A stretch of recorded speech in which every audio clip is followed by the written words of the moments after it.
FanStream Sports. 3, 2, 1. Let's start. Hello, sports fans. Welcome to FanStream Sports. Nothing but pure sports. This is the JP Show. JP, it is so good to hear you back on the air. Stand by. Now, here's JP. All right, welcome into another edition of the JP Peterson Show. Is it Thursday already? Oh, my God. We have, excuse me, we got NCAA basketball tonight. I'm actually going to be interested in watching this. I haven't really gotten into the tournament, TBH, as the kids say. And tonight we get Gonzaga and UCLA. That's a West Coast banger right there, as the kids say. FAU, Tennessee, who saw that coming? Yeah. Be wearing orange again. These are good games tonight. I'll be watching. Yeah, and Kansas State, Michigan State. You never count out Sparty. Yep. And Tom Izzo in the tournament, especially in the Sweet 16 and beyond, even though it's not even one of his better teams. How many national championships has Tom Izzo won? Is it only like one or two, right? It's one. It's one, yeah. It's one. But he's been at – how many Final Fours has he been in? How many Final Fours has he been to, though? I want to say 6 or 7. He has an. I will say he has an ability to take an average Michigan State team like he had this year, and just will them through. Yeah, he always, I always marvel at the way he, he'll take on all comers early in the season, get his team battle tested, get into the tournament, with like 12 losses, and then nobody wants to play them. Yeah. Nobody wants to play. And that's why I hate to say it, but I think the Fighting Scott Reynolds they're in trouble tonight. Yeah. Yeah, they with Deontay Thompson, the former Florida Gator. Keontae Thompson. I thought he started. No, Keontae Johnson. Yeah. See, now you're getting me all mixed up. Yeah. Keontae Johnson, yeah. Yeah, the one who collapsed on the court at FSU and left Florida and became a superstar. Really, really talented player, and just glad to see him back on the court. Absolutely. Yeah, Izzo's been in 8 Final Fours. Yeah, 8 Final Fours. And all of them since 1999. That's a lot. It's a lot of Final Fours. Well, they won it here at Tropicana Field, right? The only one they won is in 2000. So yeah, this is like before my time. I think it was here at Tropicana Field. Well, I can't remember these things. But we'll be watching tonight NCAA tournament. The Rays get a great outing from Jeffrey Springs. We'll dig in a little bit on what we've seen from the Rays this spring. That gives us hope. There's some interesting things going on with the Warriors and the Mavs last night, so much so that Mark Cuban has filed an official protest against the NBA, and the ref screwed up. It was kind of a weird deal last night. You saw it? Oh yeah, I wrote about this last night. There was a discrepancy on whose ball it was, and after a timeout, and the Warriors lined up one way, the Mavs lined up another.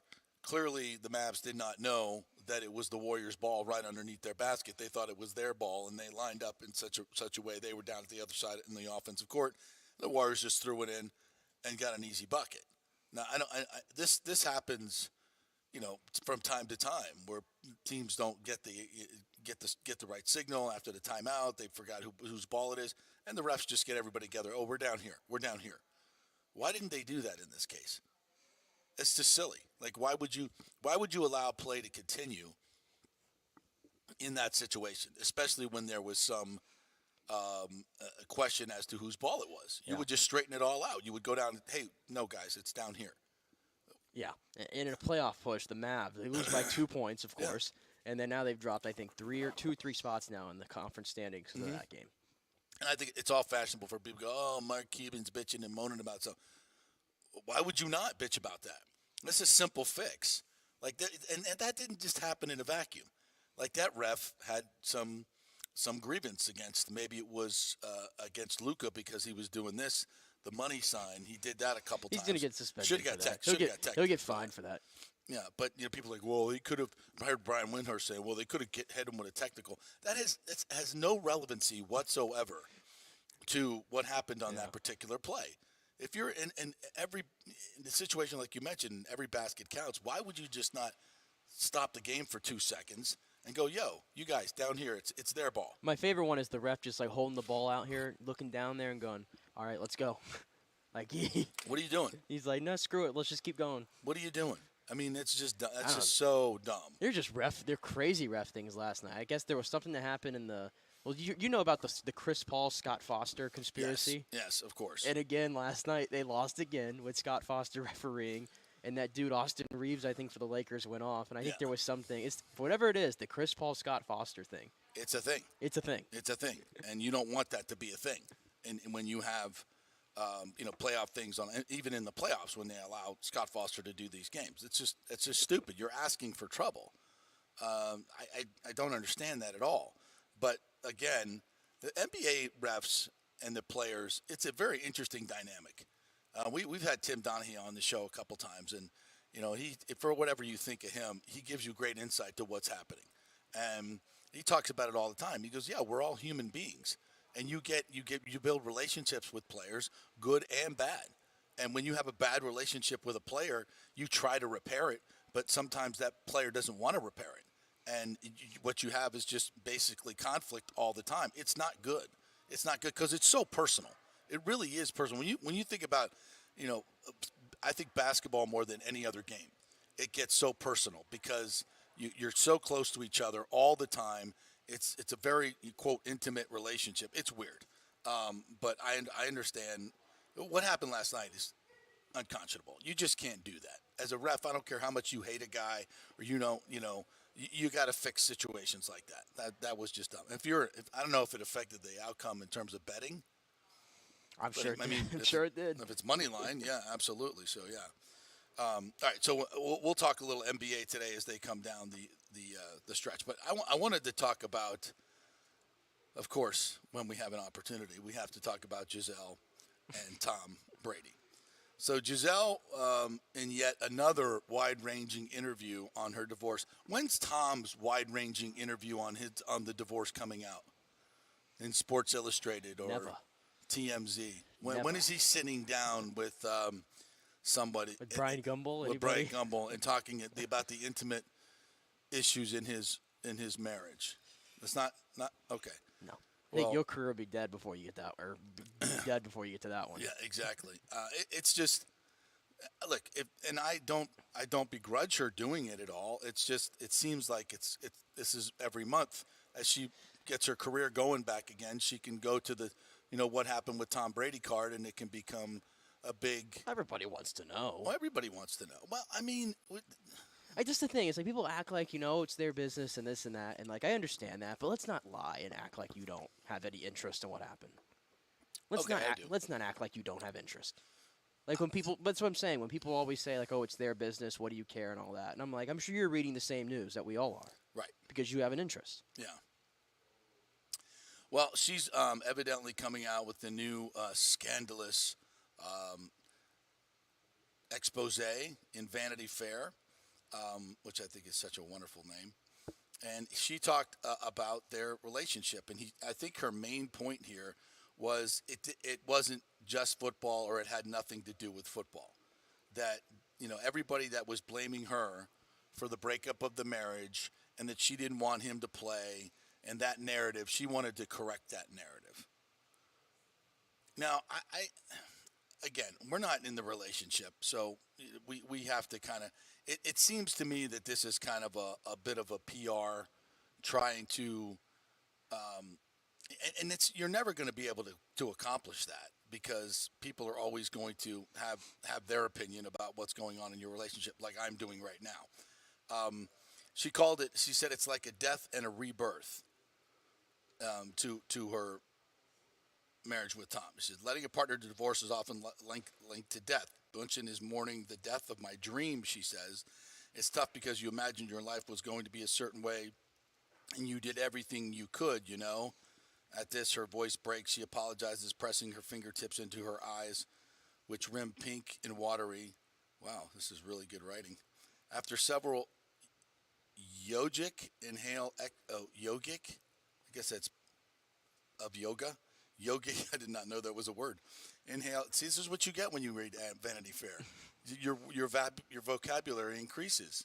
When you're just reading websites and sports, I don't my ever mind's get confused right now. I don't ever get yogic in my daily readings.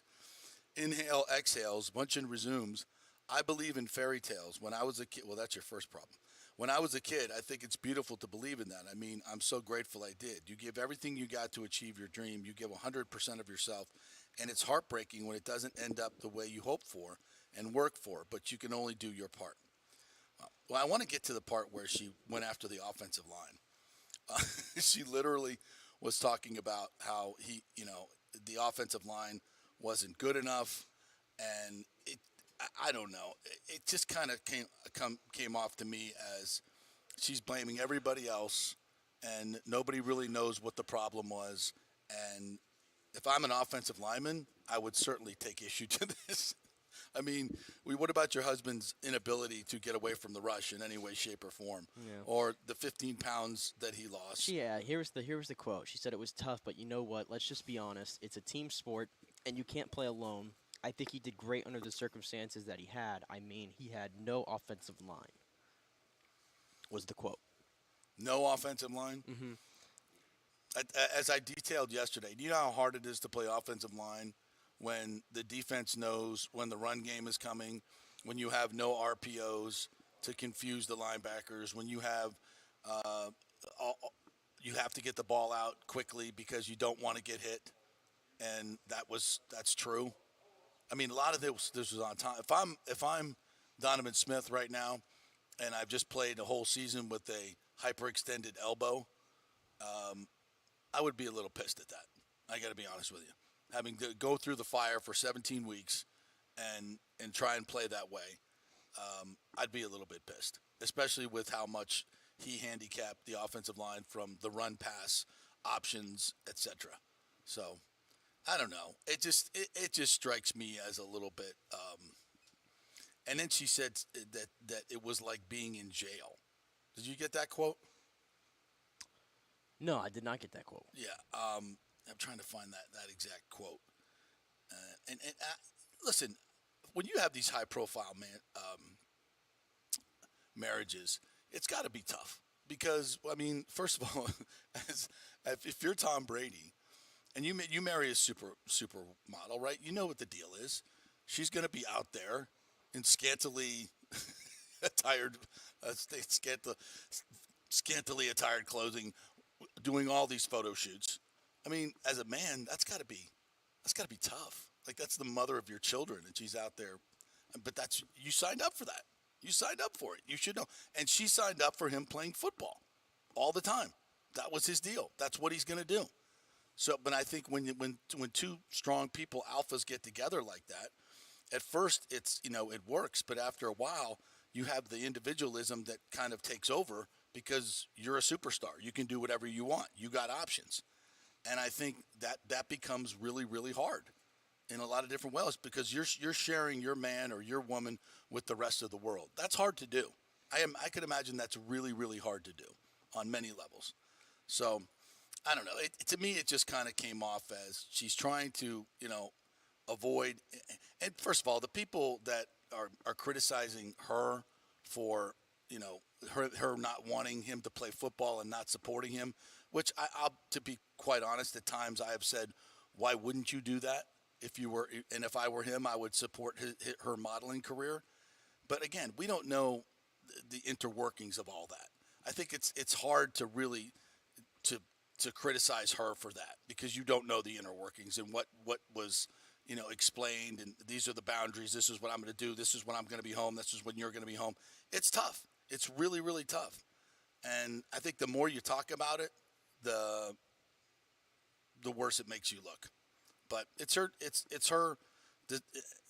choice to go out and put all that on Front Street. I don't think Tom's going to do that, and maybe that's just the difference between men and women and how we're wired. And one's not better than the other. It's just the way that they deal with it. But I will say, the whole idea of her publicly going around with her personal trainer, jiu-jitsu trainer, after the marriage is a little sus, as you kids like to say, is a little sus. So, did you have to write a story about this? Oh, thank goodness, no. No, they didn't make you write a story about this? Oh, no. By the time I got on yesterday, this story had already been beaten to death. At Outsider.com. At Outsider.com and on 3. This had already been beaten to death from every angle. So I'm lucky I did not have to write about it. Good for you. All right, so moving on. We'll play a couple more hits from the Baker Mayfield press conference because we're still basking in the glow of that performance. But I think as that passes on, we're getting a little bit more from. I read the John Romano column the other day. I don't know if you read that. Basically, the gist of it is, the chances are, Baker Mayfield is not going to be the savior. And I would have to agree with that. The chances are that he's not going to lead this team to a Super Bowl. It's hard. Only one of 32 teams wins every year. So the deck is already stacked against you. And I don't think anybody's expecting anybody saying, the Bucs planned this out and they targeted Baker Mayfield because he's the best option. They're going to go to the Super Bowl. No, this is a process of the process. And this is just part of the process. It just is what it is. They don't have the money to go out and get, Lamar Jackson or Rodgers. So what's left in their realm that they can do under the rules and the salary cap? I think they did about as best as they possibly could. And what you're doing is you're giving yourself a chance to make it into the playoffs and maybe make a run. I mean, you can't say there's no chance of it happening. I think this roster is still one of the top. I would have to give it top 10, top 15 in the league, right? Top half roster in the league.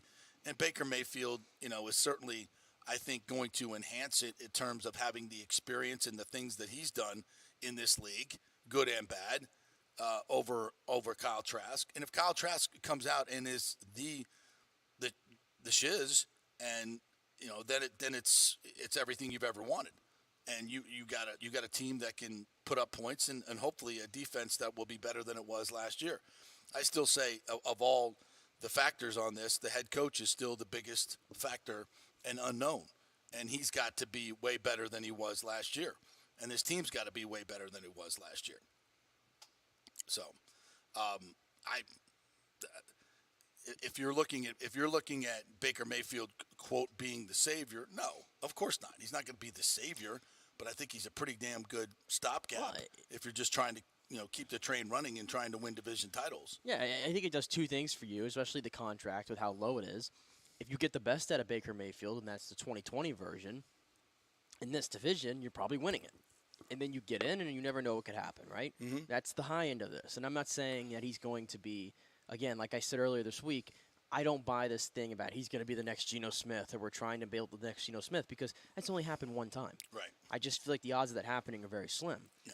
And then the second acts for quarterbacks are not normal. Yeah, and maybe he has more time. Like Geno was, 31, 32 now when he had this second act? Like, Baker's only 27. Right. If you think about it. So maybe it's a little more realistic.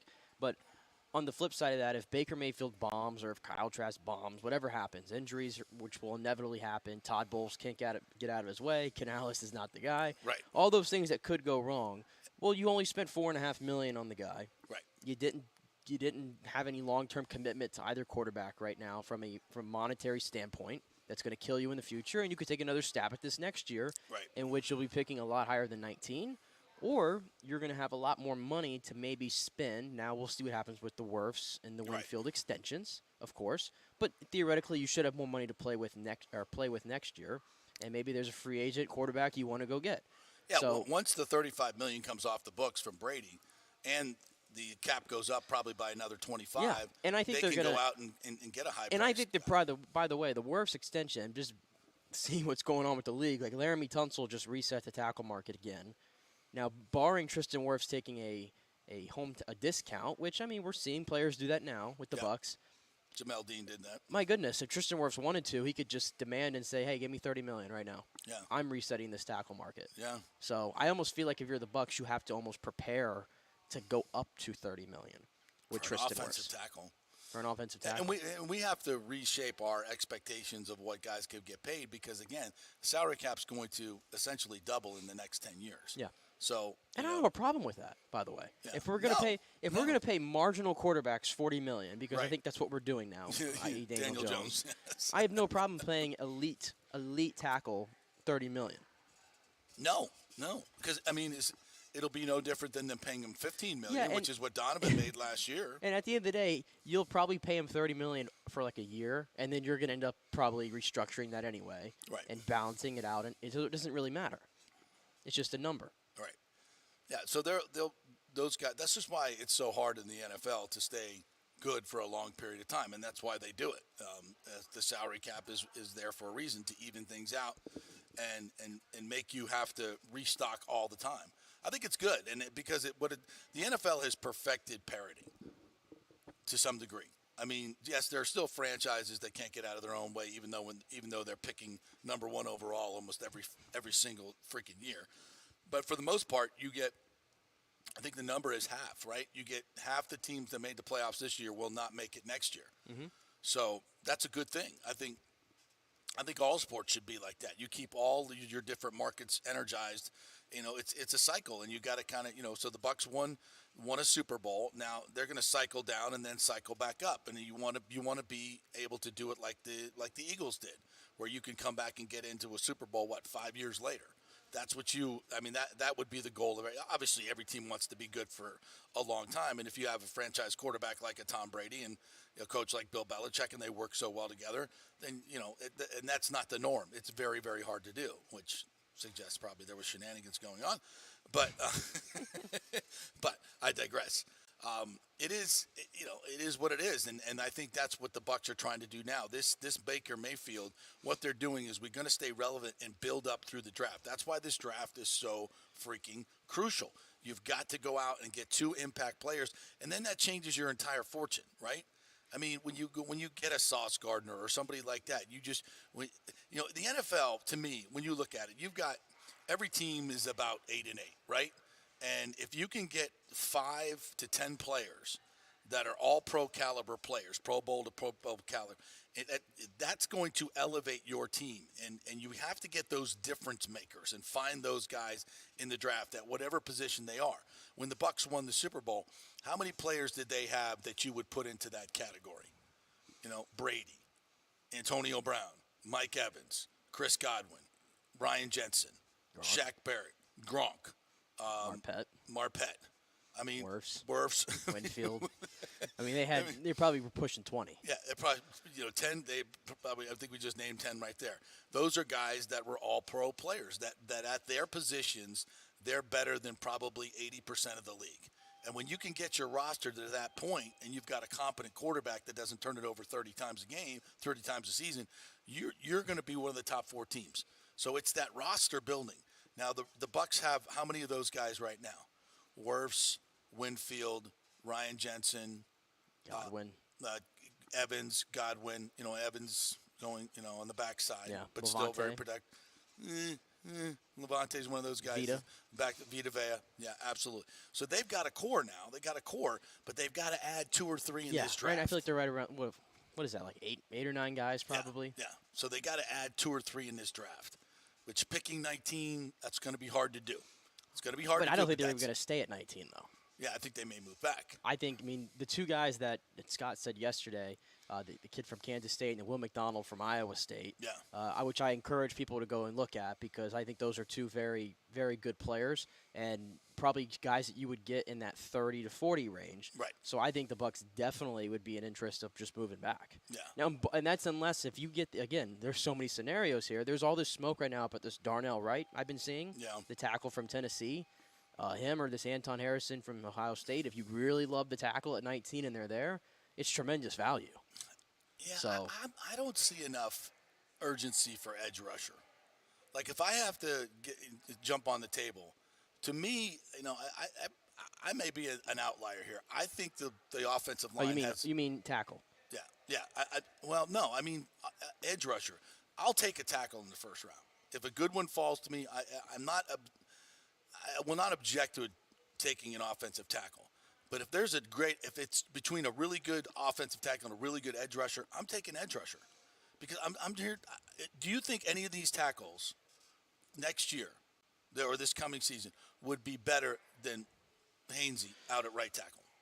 Gedeke, I think he's got short arms. If it's one of these first round talents, yeah. You think? Absolutely. I mean, I'd have to go back and look at this, but just off the top of my head, I can think of at least 5 examples lately of tackles who've come into the league and have been really impressive right away. I mean, think of Tristan Wirfs. I mean, Hainsey played right tackle at Notre Dame, and he was an All-American. He was damn good. I know, but he was a 3rd-round pick. We're talking about a 1st-round pick. And, again, 1st-round pick tackles lately, Tristan Wirfs, Rashawn Slater, Penei Sewell, Andrew I can Thomas. name a lot that busted, too. But I'm talking about the ones, though, that the last 3 years, though, majority of them have gone on to really have successful careers and be at the best of their positions already. When you have these first-round talents. And a lot of busts, too. And Hainsey's now been in the league, 2 years now. He got more man strength, knows how to play in the league. But I don't know if the Bucs are really looking at him at right tackle, though. They should be. I feel like it's Gedeke that they're looking at. Maybe they feel that that's the only place he can play. I mean, I'm not opposed to sticking Gedeke out there. I'm really not. He had his best game last year at right tackle. It's I'm what not he's familiar opposed with. to it, but I think Hainsey would be better. See, but who's going to play right guard then? Gedeke. I'd You want to put Gedeke back at guard? Well, I would stick Hainsey. I think can play guard a lot better than Gedeke could. Yeah, but you were looking at there's a lot more familiarity there. What's the best for everybody? Because then you're having Gedeke. Then you're having Gedeke go from right tackle to left guard, back to right tackle, now to right guard. That's a lot of moving parts. One game at right tackle. He played one game. It's a lot of moving parts. And Hainsey was drafted by this team because he has that versatility to play all these positions. So I would say let him battle it out in training camp. I just don't think it's as super urgent to have to take a tackle at the top, as opposed to I think it's super urgent to get an edge rusher. I just don't. I'm not counting on Shaq Barrett to be Shaq Barrett. And even if he is, he's already 30 years old. You need to draft a young guy that's going to be a monster on the edge. Yeah. And we don't have that guy. And that's what Joe Tryon was supposed to be. Yeah. He ain't that. Sorry, he's not that. He's just not. So you need an edge rusher. You need a badass edge rusher. I think it's way more important than having a tackle when we've got some guys that we could plug in already. I'm not saying don't draft an offensive lineman, but maybe at the top, I think there's more urgency to edge rusher. What do you guys think in the chat? Lonnie, Richie, all you guys. What do you think? With all things being equal, would you go OT or edge rusher with 19? If they stay at 19. If they stay at 19. I know there's a lot of good edge rushers in the draft. Well, that's what I would say. If he's there at 19, again, this is all situational. I mean, I love Nolan Smith out of Georgia, but I fear that his performance in the combine, the pro, all this stuff that he's done in the measurables, I have to think that Nolan Smith has probably put himself in the top 15, top 10 conversation. Right. So now I'm not so sure he's going to be there at 19. The two guys I just told you, the Kansas State kid and Will McDonald, I feel pretty confident they're going to be there in that 30 to 40 range. Yeah. Which makes more sense to trade back. Right. So then you get your tackle and your edge rusher. I don't know. I still love I still love my scenario that I put out there of edge rusher, tight end, safety in the first three picks. I still love if everything went to perfect plan, I think that would be it. I would agree with that. I think those are more because I don't think we have a guy that can be a great tight end.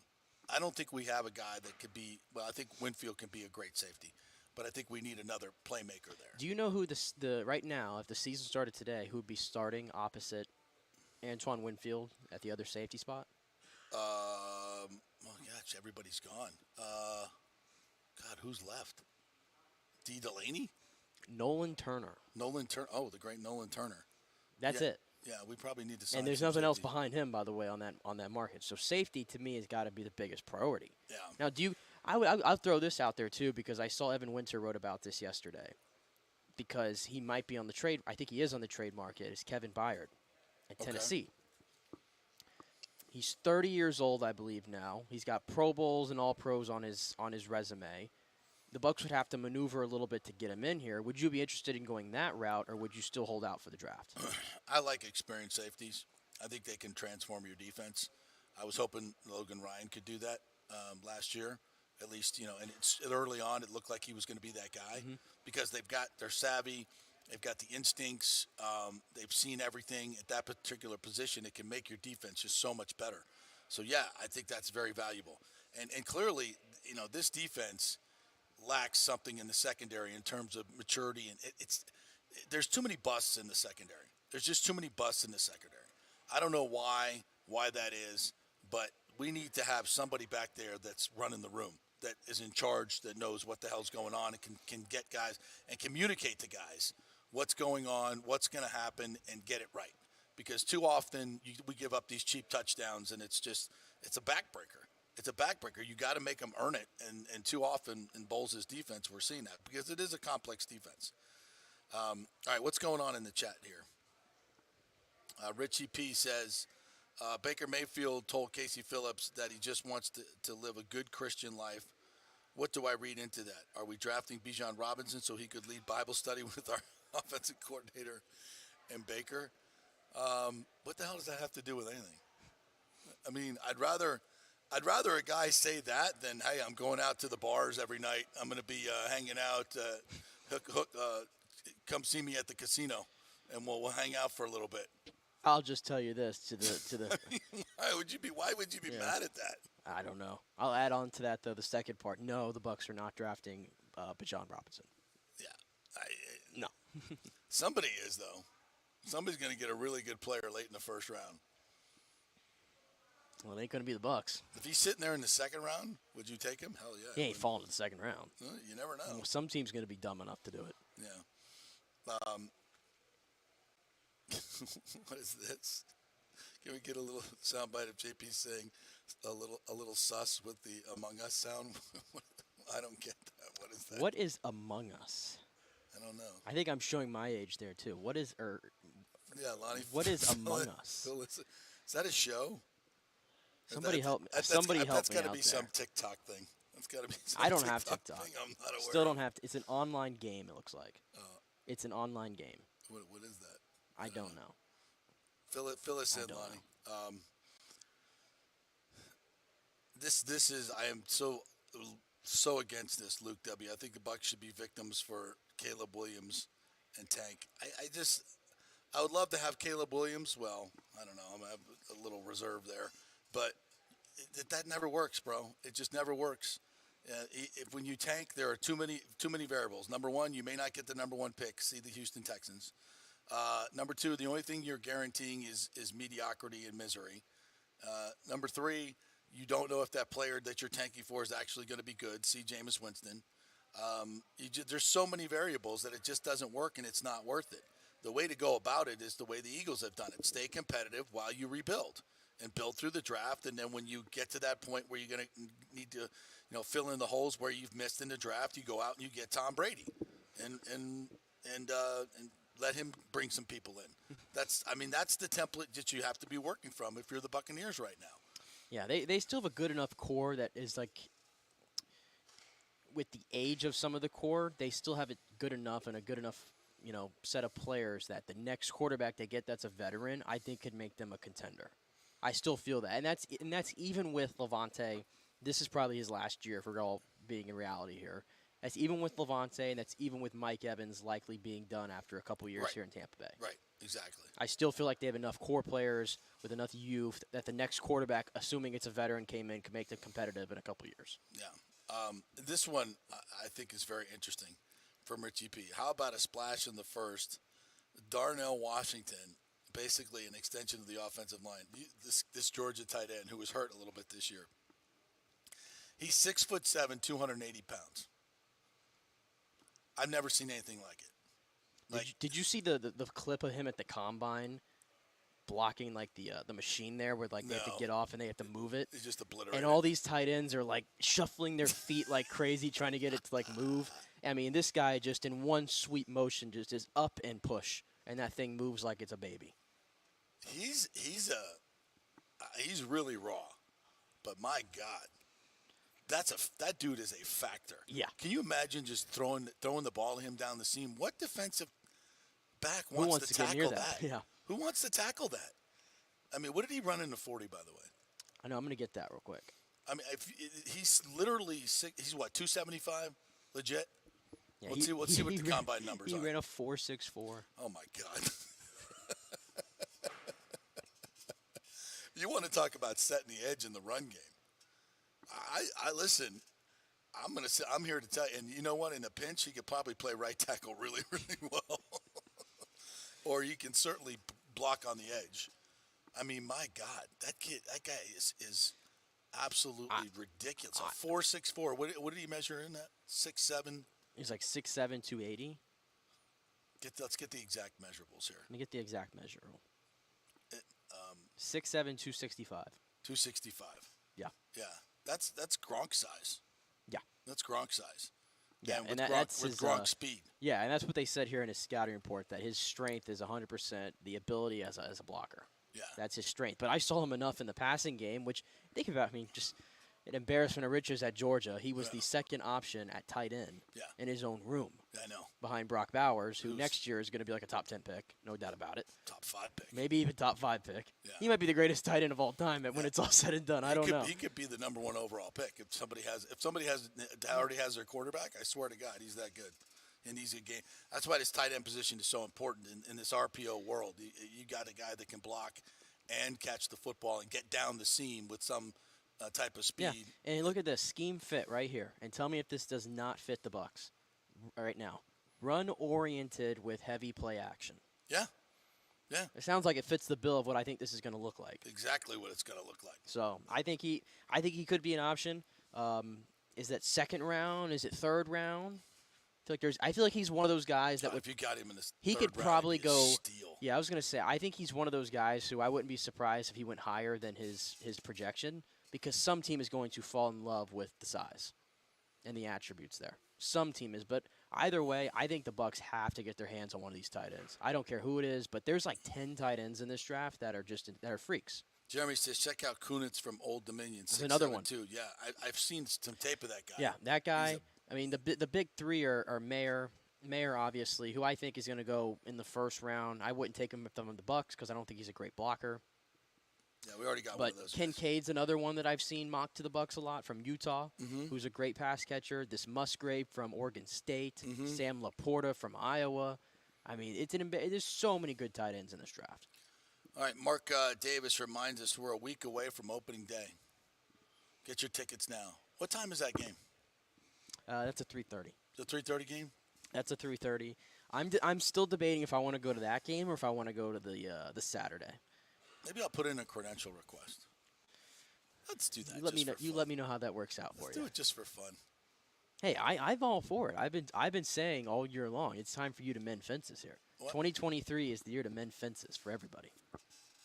Well, they're doing everything we asked them to do with marketing. Now. Exactly. So it's time to mend fences. I feel like I'm part of the marketing team now. I mean, I'm pretty much drawing it all up for them. They're going to have the Erodes Arena promos out this week, hopefully. So, yeah.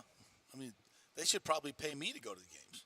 What they should be doing. Okay. For marketing. You're still selling out for your little beer garden or something that has the new JP. stadium? Yeah, I know you're still selling out for that. I know that in center field. Absolutely, that's all I ask.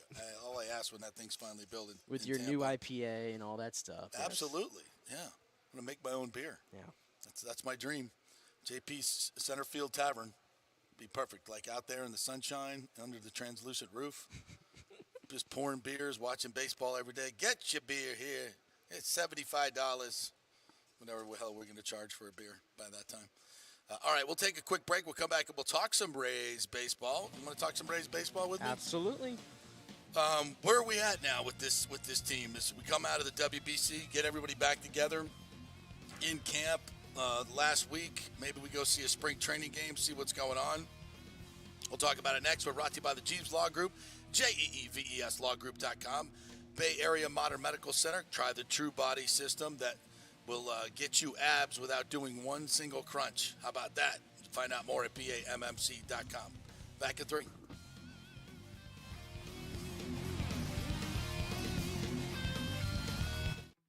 Hey guys, are you experiencing those feelings of getting older, lower sex drive, fatigue, hot flashes, moodiness, or you just don't feel like you had the vitality you once had?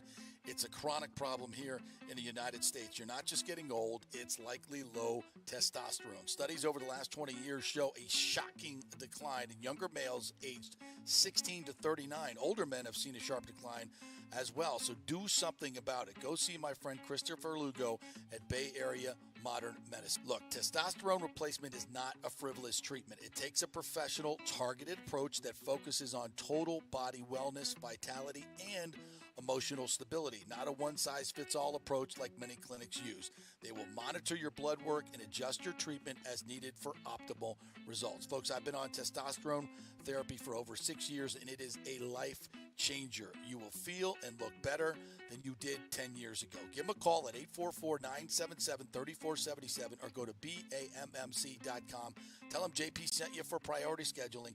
That's 844-977-3477 or BAMMC.com. JP here for the Jeeves Law Group. Have you been injured in an accident, in an auto accident, truck accident, motorcycle accident, at work, or at a place of business? Well, call the Jeeves Law Group and get the personal attention that you deserve. I made the mistake many, many years ago with going with one of the bigger law firms, the national law firms. And let me tell you, getting a call back from those folks was next to impossible. Weeks and weeks would go by, never get a call back. That doesn't happen with the Jeeves Law Group. Personal attention is what they're all about. When you call the Jeeves Law Group, you will be part of the family. They will represent you in a vigorous and aggressive way against the insurance companies. These larger companies will promise bigger settlements, but it's the Jeeves Law Group that will get you the best results. If you're tired of dealing with these bigger law firms, check out the Jeeves Law Group. Go to jeeveslawgroup.com, tell them JP sent you, get a free consultation. It's the Jeeves Law Group. Scott Jeeves has been representing clients in the Tampa Bay area for over 25 years. Give them a call. It's a free call, 727-894-2929, 727-894-2929, or go to jeeveslawgroup.com. Hey guys, JP here for the Gold and Diamond Source. There is no better place to shop for jewelry than the Gold and Diamond Source. We know that. They are the family jewelers, and they will treat you like family. It's always a fun experience. Just head on over there. You will not find a better selection anywhere in the world. It's a jewelry super center. They've got engagement rings, necklaces, earrings, pendants, chains, and thousands of diamonds to choose from. They're all right there. You don't have to ship anything in. They have jewelry for every price range as well. Guys, if you're looking for some of those baller watches, they have a great selection. They have new and used. You can get some great collectibles there as well. And if you're looking for some more affordable gold and diamond jewelry, you have to check out the Emily collection from Emily Johnson Weintraub. Emily created this collection for people who want to wear and stack elaborate jewelry but don't want to pay the big ticket prices. You got to check this stuff out. The Golden Diamond Source has plenty of options to accommodate any budget, interest-free financing for up to 5 years, and a layaway program, 20% down and only 6 monthly payments. And this month only, get up to 15% off the March birthstone, which is aquamarine. Like we always say, keep it local, folks. The Golden Diamond Source, Julie and Steve Weintraub, such great philanthropic benefactors. So let's keep it all local here when we have the opportunity, right? It's the Golden Diamond Source, 3800 Olmerton Road, always online at thegoldendiamondsource.com. All right, this is for all you guys who don't want to go to the gym and do 5,000 crunches. At Bay Area Modern Medical Center, you can get on the new True Body machine where you can reduce fat and tone up your muscle. It's like doing 54,000 crunches in just 15 minutes. Define your body as you see fit. True Body offers personalized muscle stimulation that delivers the equivalent of those 54,000 crunches in just 15 minutes. Just get in touch with them at Bay Area Modern Medical Center, BAMMC.com. Chris Lugo and the team over there will set you up on True Body and get amazing results. Non-invasive with comfortable and little to no pain and zero downtime. You can isolate and target those areas that you want to improve and treat multiple areas simultaneously. It's an amazing machine, so check it out at Bay Area Modern Medical Center, BAMMC.com. Well, Fitz the mortgage guy did it again. A listener heard his ad, was going to another big bank, but called Scott Fitzgerald at American Mortgage Services of Tampa, and Fitz saved him $618 on his monthly payment. Are you kidding me? Folks, that's big money. Rates are going up, they're going down, they're going all over the place. Scott will shop your loan and save you lender fees and get the best rates. Email him, scott@amstampa.com, or call 813-294-7595. That's Fitz the mortgage guy. Lots of stuff going on right now, and these rates are going all over the place. You need somebody knowledgeable in the market that will work hard for you and get you the best deal. That's my man, Scott. He's done 3 loans for me, done thousands of loans for local folks here, works with a lot of the coaches and players in the area.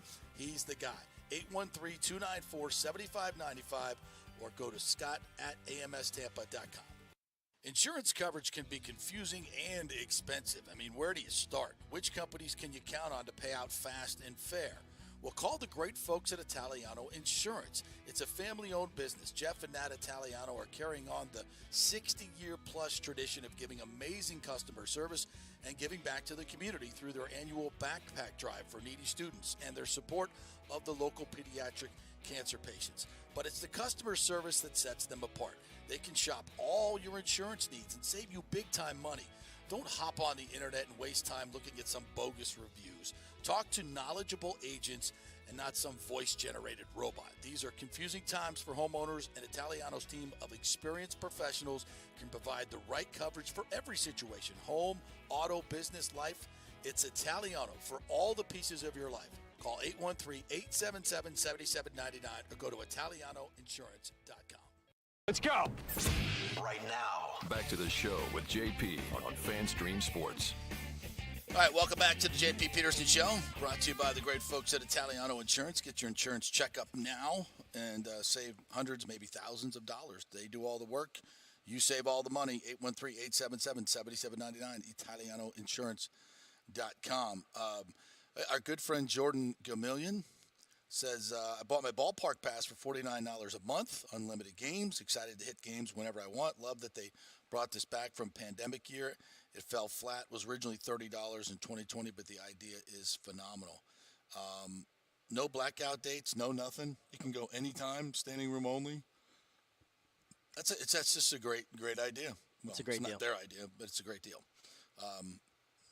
I'm seriously thinking about doing that. Then I can just go hang out in center field, have a beer whenever, and it seems like, I mean, for $250, it's kind of a no-brainer. It really is. That's what I would do. $250. I'd pay the $250 up front, so I don't have to worry about the monthly payment. Well, the other thing is, though, there may be some months where you're just like, I know I'll be so busy I won't be able to do it or be at it. So you could go month to month, too. Not an idea. Did you Google the Darnell Washington one-hand catch? Oh, I've seen it. I saw the catch. Yeah. I saw the catch. He can catch He's now. He's a freak. He's not just some blocker, blocking guy. And he's not Safarian Jenkins or O.J. Howard. I think he's a little better than those guys. Listen, the bottom line is you got to find the right guys. But this draft class is uber important to the Buccaneers. If they have another, what was the Hargraves draft? 2018? 2016. 2017, whatever, just the worst. You have one of those, it sets you back.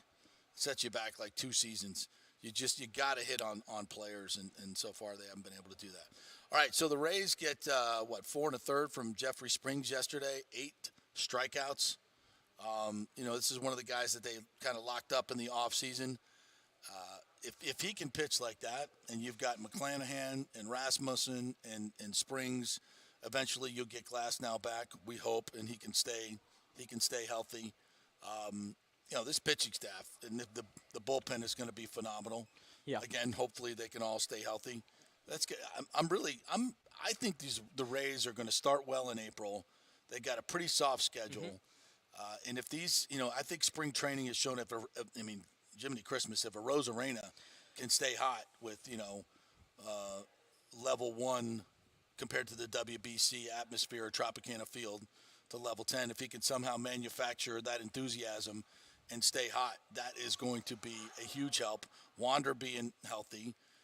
The entire team is healthy right now. Yeah. I think Kevin Cash, that's the good thing, is that we have everybody healthy right now, and they obviously want to keep it that way. But I've seen some encouraging things from this. I know it's spring training and whatever, but I looked at the numbers this morning.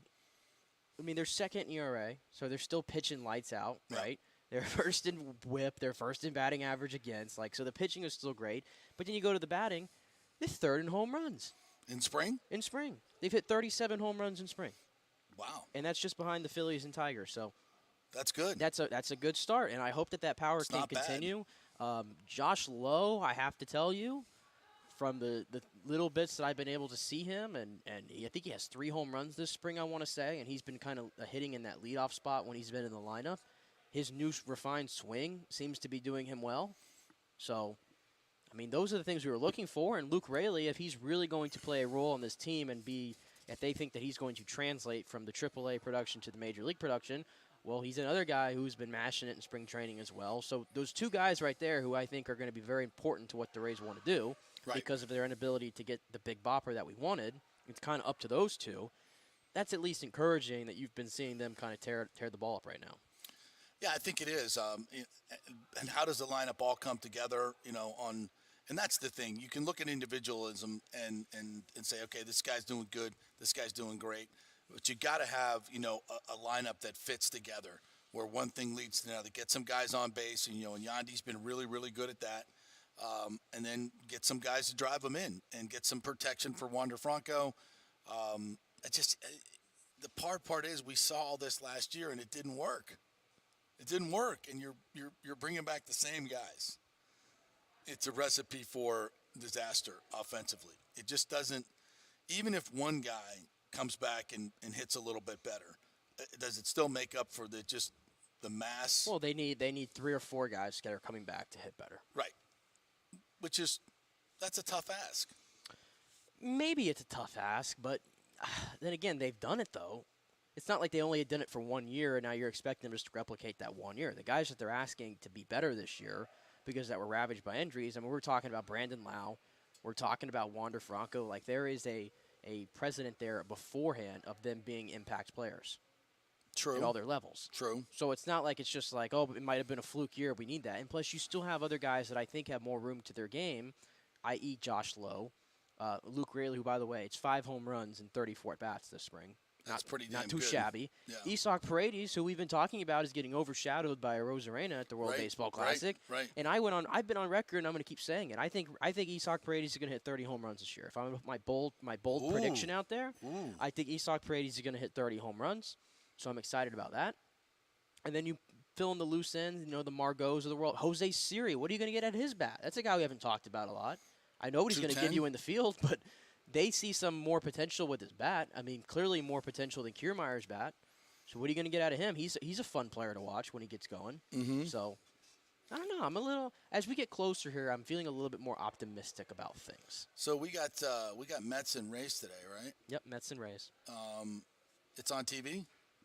Might watch this game today. And by the way, they did say that they're going to tweak the pitch clock thing a little bit, where the umpire is going to have some discretion as to when the pitch clock starts. If I have one criticism, that would be it. It seems like it does start up pretty quick.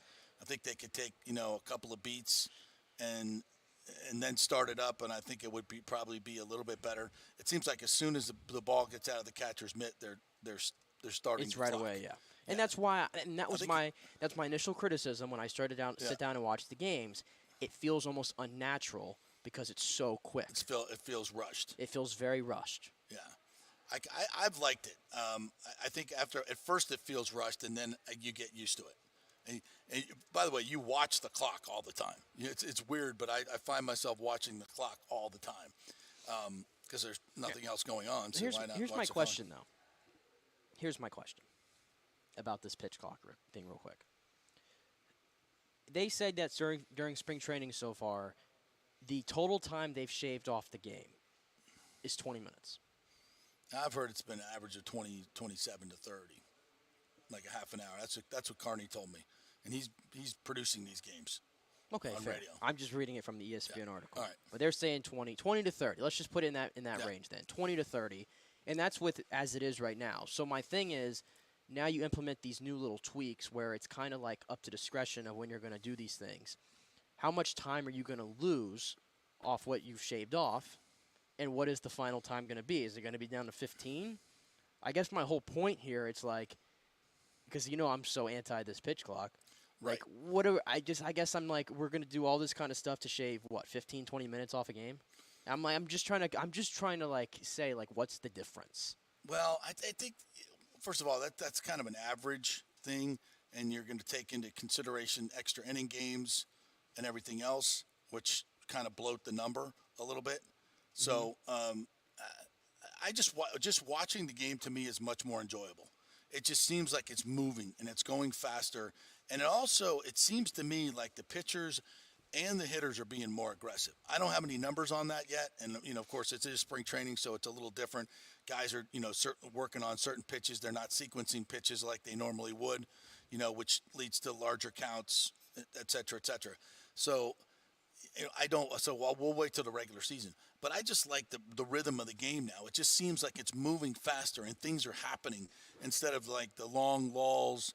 Guy steps off, guy gets out, guy steps off, it's like those things drive me nuts. 16 throws over, one right after another. Like we're just going to. Well, I'll tell you this, though. I'm in favor of this. And this is honestly because of what I watched in the World Baseball Classic. When we get to playoff time, would you be for doing away with the pitch clock and just playing straight-up baseball like they have been doing it and taking that out of the equation for the playoffs in the big games like that? Because, I mean, we just watched it when there's games that matter and there's something on the line. A 4-hour baseball game, no one's really bitching about it. No. Because it's the drama. I can see taking it out. And the thing is, the pitchers will have developed such good habits and the batters as well that I think it'll probably spill over. But in those moments where, it kind of builds the drama a little bit, yeah, I'm okay with it. But at the same time, I would also like to see March Madness and NBA playoffs where you limit the timeouts at the end. Because the timeouts kill it. I agree, because it's anticlimactic. Yeah. God, it's like one right after another. Commercials. Can you imagine? Like, I've seen games where they can't call timeouts, and one team answers, and one team answers, and one team's. You don't even need these stupid, especially in the NBA. They're all ISO in anyway. Yeah, not like and they're drawing that's up why, some great play. And that's why when the NBA has a game, typically, like during the regular season, where it's like a 4 or 5 point game, I almost hate it. Because I know I'm just going to see fouls and free throws and timeouts, and it's going to be a cycle of that for about a minute and 30. Yeah, it's awful. Yeah, it's just end of games. If you could just let them play, so much more enjoyable. Yep, so much more enjoyable. And that's a. But for baseball, I think you can slow it down a little bit, pitch by pitch, at the end, because that was great theater the other end. Yeah. I heard. I saw this on Twitter, on Stephen A. Smith's show with what's his face, Mr. Baseball. That comes on Wednesdays, that joins him on Wednesdays. You talking about First Take? Yeah. Oh, Chris Russo. Chris Russo, yeah. And Russo was like downplaying the Ohtani Trout at bat, like it was nothing. I have that soundbite actually. Yeah, I was like, what are you talking about, man? Yeah, let me play it here. Okay, instead of me paraphrasing it. We're going to make this out to be an epic at bat, really? What is Gibson and Eckersley then in the World Series in Game 1 when Gibson hobbled around the bases and hit the home run against Eckersley, Dodgers-A's in '88, one of the great home runs in the history of baseball? World Series, absolutely. But hold it now. Did you see the headlines today? Epic at bat. Incredible moment. What? Yeah, but why? Because they're teammates? Yes. I mean, and Trout does nothing but strike out. Trout struck out twice in the game. He strikes out. Everybody talks to me about Trout and DiMaggio. I mean, Trout strikes out 175 times a year. No. Dude, were you not watching the game? Were you not watching the game? They're the two greatest players in the game today. And the only place that they could face each other would be something like this, with their two countries, wearing the uniforms of their two countries on the line, championship, 1 out, 1 run game. 2 out, 1 run. What more do you want, bro? And just because he didn't hit a home run, it's not a good at-bat. The pitcher won. Because he struck out, it's a bad at-bat. Well, it's not an epic at-bat. Well, it is, because the pitcher won. Because the pitcher wins, it can't be an epic at-bat. It has to be a home run by Kirk Gibson. It has to end in a home run. Well, that's what Chris Russo does. He lives in like and I generally like Chris Russo. But he lives in the past when he brings up all these things. Like even when he takes a dig at Mike Trout. Did I say yesterday was a little bit of a hit on Mike Trout's legacy? Oh, yeah, because there's not many – he hasn't been set up for many big moments. Right. So when you get one, I need you to do a little bit something more than have 3 strikeouts in the game. Right. That was my argument. But to sit here and not act like Mike Trout's not in Joe DiMaggio's range, they make him out to be Joe DiMaggio. Like, no, he is. Yeah. He is. Yeah. That didn't change that because of a strikeout. He has the numbers. Yeah. Shohei was better. That's the whole idea. That's what happens when you have a great – challenge, a great at-bat, two of the greatest going at it in a situation that can only happen in the WBC. Yeah, and here's another reason why it was epic. Why you want to crap on that? Here's another reason why it was epic. Remember when we talked about how many people were watching this game? Yeah. How about this one? 97.4% of televisions in Japan were watching Shohei Ohtani's final at-bat or pitch against Mike Trout. 97.4% of the What TVs were the other in Japan. 2.6 doing? 97.4% of people of televisions in Japan tuned in for that at-bat. That's over 100 million right there. That's why it was epic. That's over 100 million right there. Yeah. And what were the numbers in the U.S.? The U.S. numbers, I think they were up 70% based on the final in 2017. I thought it was going to be a little bit higher. It was 4.97 million. That's it? I thought it was going to be higher, but then again, 5 million people? That's it? I was like, I feel like Twitter's not real world, obviously, but there was so many people like buzzing about it on social media. I thought it would have been a little bit higher than 5 million. That's it? But they also stuffed it on FS1. That game, to me, that was my first gripe. I was like, why is this not on Fox? Yeah, why is it not on the mothership? I was like, what else is going on at Fox on a Tuesday night at that time that's so important? I have no idea. And what else is going to get at least 5 million viewers? If you put that on Fox, because, not a lot of people, like, FS1's not available in every household. No. Especially with all these new streaming services and Exactly. So that was my first thing. I'm like, why is this not on Fox? So I thought 5 million was that. They said it was a success, and I understand that correlated to all the other World Baseball Classics, but I thought it would have been a little bit higher. Absolutely. I'm shocked at that number. And it also shows how much more patriotic the Japanese are. I think there's a lot of that has to do with people don't care anymore about wearing in terms of watching. I'm always a sucker for the Olympics and things like that, but I don't know if that's. I don't know. Every time like you see like the Olympics, people really get into it. Honestly, when they have the USA, just 5 million people watching that game, like the World Cup. Of the WBC. Think about the World Cup, for example. When the World Cup came here, yeah. We had 15 million, 20 million people watching the U.S. play. Mm-hmm. So I think it works, but I guess I'm a little. That was a while ago. Huh? That was a while ago. It wasn't that long ago. It's a couple months ago. What were we talking? About the USA when they were just in the World Cup. Oh, I thought you were talking when the World Cup was here. No. I meant the World Cup here when they were just there and they had the games on. They had the games on the mothership, by the way, when they played England. And remember, it was 15 million, I believe, that tuned in, or 7, whatever it was. And then this game does 5 million.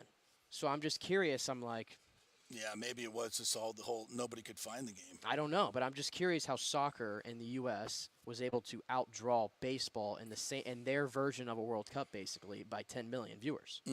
Interesting. It's interesting to me. All right, we're going to take a quick break. When we come back, we're going to talk a little college football. Spring practice is in session, especially out at USF. And Alex Golish, did I get that right? Finally got it right. Alex Go, as in Golish, let's go.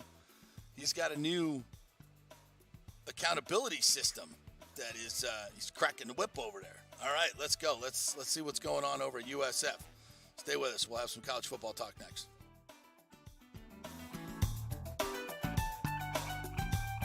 Insurance coverage can be confusing and expensive. Where do you start? Which companies can you count on to pay out fast and fair? Well, call the great folks at Italiano Insurance. It's a family-owned business. Jeff and Nat Italiano are carrying on the 60-year-plus tradition of giving amazing customer service and giving back to the community through their annual backpack drive for needy students and their support of the local pediatric cancer patients. But it's the customer service that sets them apart. They can shop all your insurance needs and save you big-time money.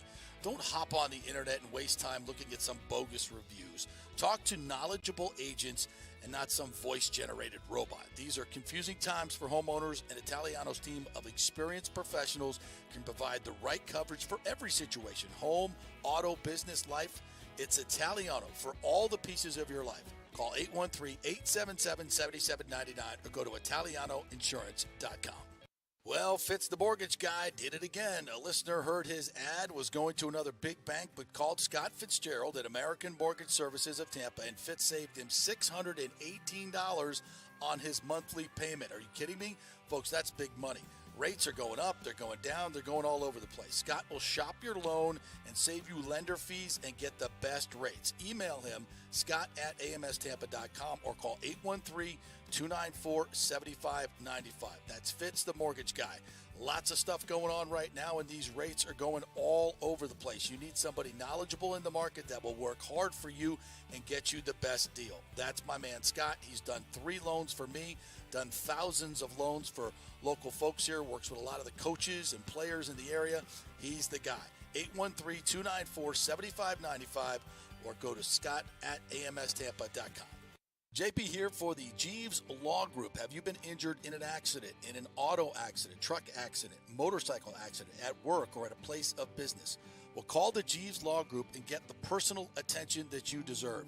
I made the mistake many, many years ago with going with one of the bigger law firms, the national law firms. And let me tell you, getting a call back from those folks was next to impossible. Weeks and weeks would go by. never get a call back. That doesn't happen with the Jeeves Law Group. Personal attention is what they're all about. When you call the Jeeves Law Group, you will be part of the family. They will represent you in a vigorous and aggressive way against the insurance companies. These larger companies will promise bigger settlements, but it's the Jeeves Law Group that will get you the best results. If you're tired of dealing with these bigger law firms, check out the Jeeves Law Group. Go to JeevesLawGroup.com, tell them JP sent you, get a free consultation. It's the Jeeves Law Group. Scott Jeeves has been representing clients in the Tampa Bay area for over 25 years. Give them a call. It's a free call, 727-894-2929, 727-894-2929, or go to JeevesLawGroup.com. Hey guys, JP here for the Gold and Diamond Source. There is no better place to shop for jewelry than the Gold and Diamond Source. We know that. They are the family jewelers, and they will treat you like family. It's always a fun experience. Just head on over there. You will not find a better selection anywhere in the world. It's a jewelry super center. They've got engagement rings, necklaces, earrings, pendants, chains, and thousands of diamonds to choose from. They're all right there. You don't have to ship anything in. They have jewelry for every price range as well. Guys, if you're looking for some of those baller watches, they have a great selection. They have new and used. You can get some great collectibles there as well. And if you're looking for some more affordable gold and diamond jewelry, you have to check out the Emily collection from Emily Johnson Weintraub. Emily created this collection for people who want to wear and stack elaborate jewelry but don't want to pay the big ticket prices. You got to check this stuff out. The Golden Diamond Source has plenty of options to accommodate any budget, interest-free financing for up to 5 years, and a layaway program, 20% down and only 6 monthly payments. And this month only, get up to 15% off the March birthstone, which is aquamarine. Like we always say, keep it local, folks. The Golden Diamond Source, Julie and Steve Weintraub, such great philanthropic benefactors. So let's keep it all local here when we have the opportunity, right? It's the Golden Diamond Source, 3800 Olmerton Road, always online at thegoldendiamondsource.com. Ladies and gentlemen, are you looking to lose weight or just lean up for bathing suit season where there are so many diets and chiropractors and weight loss clinics out there? You don't know where to start, right? We'll start at Bay Area Modern Medical Center. Chris Lugo, PA, and his professional staff will devise a personal plan for you that gets results and will help you keep the weight off. Everybody metabolizes food and supplements differently. Many of these other approaches are designed for the masses. So how's that going to work for you specifically? It's not.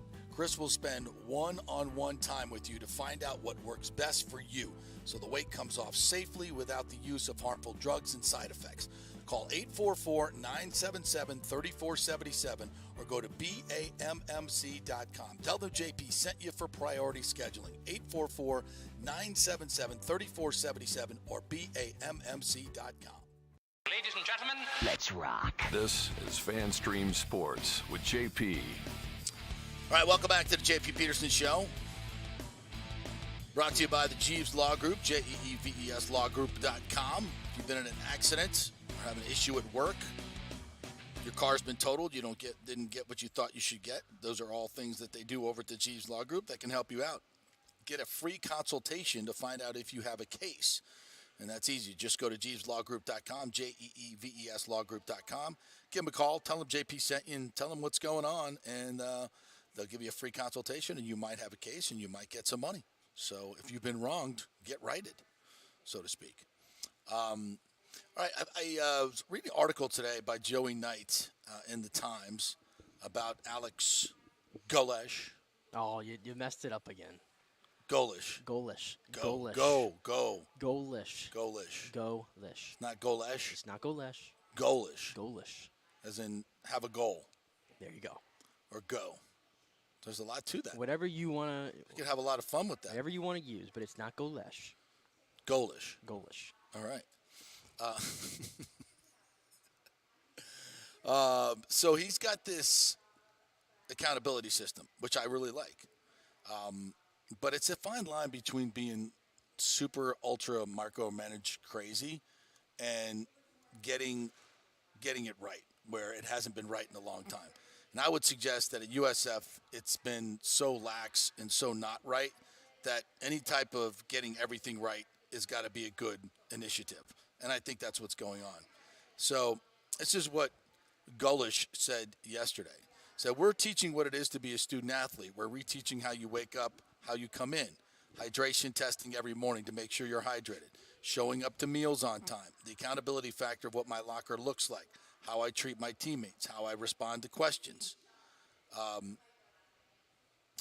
So basically, if you you have 5 strikes. If you miss a class, you get a strike. You miss a training room appointment, strike. Tardiness, improper attire, and any unsatisfactory hydration level all warrants strikes. Quote, there's a total of 5 strikes, and then once you get your 5th strike, there's a meeting with the head coach, your position coach, and the coordinator, said senior safety Matthew Hill, who has yet to receive a strike. Good job. But leading up to the 5th strike, there's punishment in the lines of doing rolls and doing up-downs, and each time there's a strike, it doubles each time. Golish insisted that the approach isn't iron-fisted, just ironclad. A winning culture comes with a clear expectation level that must be enforced daily. Quote, there's a standard to every single part of our game. That's from our coaches to our players to support staff to academics, nutrition, strength, to every single person that touches our players. And it's really, really black and white. I think as coaches, when you make it gray, you can really muddy it up. There's a standard. You're at a standard or you're not. And once we've reached a certain standard, we'll raise that standard.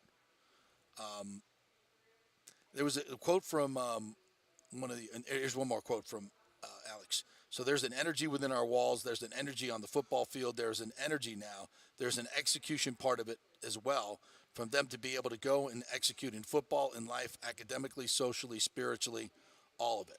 Mm-hmm. I like it. I think he's saying all the right things. Yeah. And what I do like about this, and we talked about this with Baker Mayfield too with the Bucs, like he's not coming in here and saying, I can't wait to be a Buccaneer for the next 20 years and this and stuff. I like how he's not coming in here and giving a bunch of false hope and saying, like, yeah, we have all the pieces here to be a major player and this and that. Because the truth is, you don't. The truth is you don't. You're taking over one of the worst programs at this moment in college football. You were a 1-11 football team with a win over, Howard? Yeah. That's who you are. And this quote right here to me stuck out because he was talking about how it's got to be player-driven leadership that's going to have to change. And he said when it comes to player-driven, when that locker room is run by the players and they hold each other to a standard, that's the definition of a winning culture, and we're nowhere near that. I love how he acknowledges that. Like, hey, we're a long ways away from getting this right. I don't like when coaches come there to programs and start saying all this stuff about, we're going to be the best this and the best that, and we have a great foundation here. They don't. Yeah. And I think he acknowledges that. That's good. So I appreciate the honesty from that. Absolutely. Especially, to me, that one stuck out there when he said, and we're nowhere near that, having players who are ready to lead a locker room. Yeah, that's interesting. Here's another quote from 6-year left tackle Donovan Jennings. He said, quote, I know all of our guys here want to be great, and giving us the right coaches that can push these guys and make them be great is all we need. Well, that's a condemnation of the past coaching staffs, that's for sure. That's all this team's not really bad. It's just the coaches that have held them back. I don't know about all that, but I'm not going to sit here and say the coaching was great. Well, no, clearly it was not. Clearly not. Yeah. Anyway, the rumblings were that Jeff Scott was too nice. Right? Yeah. So I'm sure these players. I think players want to be coached hard, and maybe they just weren't getting hard coaching for the last 3 years. Yeah, I think, I hate to make excuses for guys, but and I'm sure Jeff Scott learned a lot from this. But there were people that were just said that it didn't really feel like he was in charge a lot of the times, and he wasn't making tough decisions. And we talked about this with Todd Bowles. If you're a head coach, you've got to make a lot of tough decisions. You're going to ruffle a lot of feathers if you want to win. You just have to. It's part of it. But you've got to. If you make compromises, it's like Alex said. If you make it kind of a gray area and not black and white, then it gets muddied and people start taking liberties. And that's what lack of accountability looks like. That's what it looks like. So I like it. Is it going to get them any wins? And here's my question. How do the players feel about it? You got a couple of nice quotes there, but, players aren't going to speak publicly that it sucks. That doesn't sound to me like the modern athlete is going to embrace that. Like every part of their life is being monitored and they have to show up everywhere on time. That's a lot of pressure. be hydrated, do all those things. It's hard. Is it hard to ask somebody to show up on time? It's not. It's not. It's really not. But I mean, to me, it's not. But these young kids today aren't used to this kind of discipline and accountability. They're just not. Well, that to me sounds like a young player problem more than anything. Absolutely. If you can't show up on time and do the right things when you're in the building. My point is, and I like what he's doing. My point is, when you're recruiting at USF, it's going to be hard to sell that to a lot of recruits. I'm just saying. I think it will. But I think so far though he's done. But you don't want the recruits if they can't buy into that. You don't want those guys anyway. No, and then again, in all fairness, we've done the same. Mike Norvell's talked about the same things at Florida State. Because a lot of people, because look at FSU's recruiting classes. Are they in the top 15? No. Are they in the top 20? Maybe. Right? But Mike Norvell has come out and said, we're not looking for the, it's the old thing, but we're not looking for the best players. We're looking for the right ones. Right. And we're looking for the ones who want to be coached hard and are ready to buy in. And if it doesn't matter if they're more talented, we don't want them. Right. So that's what Mike Norvell's been doing. Are we going to argue with that strategy so far? Not yet. No. And what he's doing is working. Yeah, that's for damn sure. You bring in the veteran players to the portal, and USF has done that. They've added a handful of veterans from the portal, guys who have played at big programs. And I see a lot of potential here because, look at the draft this year. How many guys are you hearing from the offensive side of the ball that went to Tennessee that are in this draft? A lot. That are going in the top 3 rounds? Yeah. There's a lot of guys, yeah. Including like 2 or 3 receivers with Hyatt and Tillman. We talked about Darnell Wright, the tackle, Hendon Hooker, obviously. Like, these are guys that played under Golish. So I see the same thing maybe happening here at USF, hopefully. I mean, if it goes right. Yeah, let's hope so. I mean, I love this. This to me is exactly what this program needs. They need the expectations to be higher, and you've got to take a lot of 2 and 3 stars and make them into 5 stars, and this is what does it. And he knows what it takes in this conference. Now the conference is a little bit different from when he was in it last at UCF, but I think he knows what it takes. He has a little bit of a feel for it. Obviously, when we were there at UCF, he had a high-flying offense, and he had a lot of players who were more unheralded that turned into really good players and have gone on to transfer to bigger programs. So I think he has the finger on the pulse of the offense. I think that's not going to be the problem here, and I think this could be a top 20 offense in college football in year 1. I think so. Well, it was top 30 last year, but they lost a lot of talent too. Yeah. They lost their best talent. Well, when you have Byron Brown at quarterback, I mean, my goodness. Oh, you think that's the my goodness? You might be in the top 10. That's the whole deal. You might be in the top 10. Byron Brown's he's the real deal. He's the savior. He's the savior. You talk about billboards. We need Byron Brown billboards all over the place. How many games did he play? 3. So you're all in on 3 games. I'm all in. Okay, good for you. Good for you. I'll give it a little bit more time than that, to be sure. And spring practice is going on all over the state of Florida. We'll check in with FSU and UF as we move through the week. But that's our USF check-in today to see how. Which is all positive. It's all positive. Yeah, I mean, why would it not be right at this point? They got to get a lot more players though. There's going to be another transfer portal window that opens up after spring, I believe. They've got to go get some defensive players. They got to get some players to come in here in the trenches, both sides. Yeah, and they need some linemen in the worst way, no doubt about it.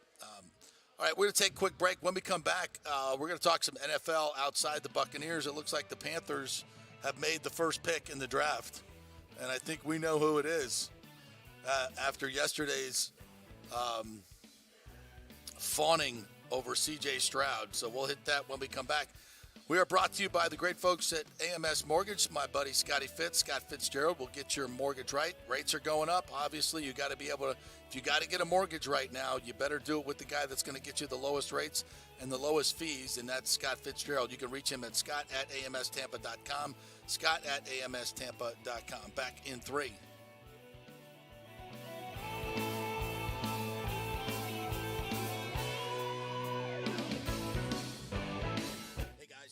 For the Gold and Diamond Source, there is no better place to shop for jewelry than the Gold and Diamond Source. We know that. They are the family jewelers, and they will treat you like family. It's always a fun experience. Just head on over there. You will not find a better selection anywhere in the world. It's a jewelry Super Center. They've got engagement rings, necklaces, earrings, pendants, chains, and thousands of diamonds to choose from. They're all right there. They don't have to ship anything in. They have jewelry for every price range as well.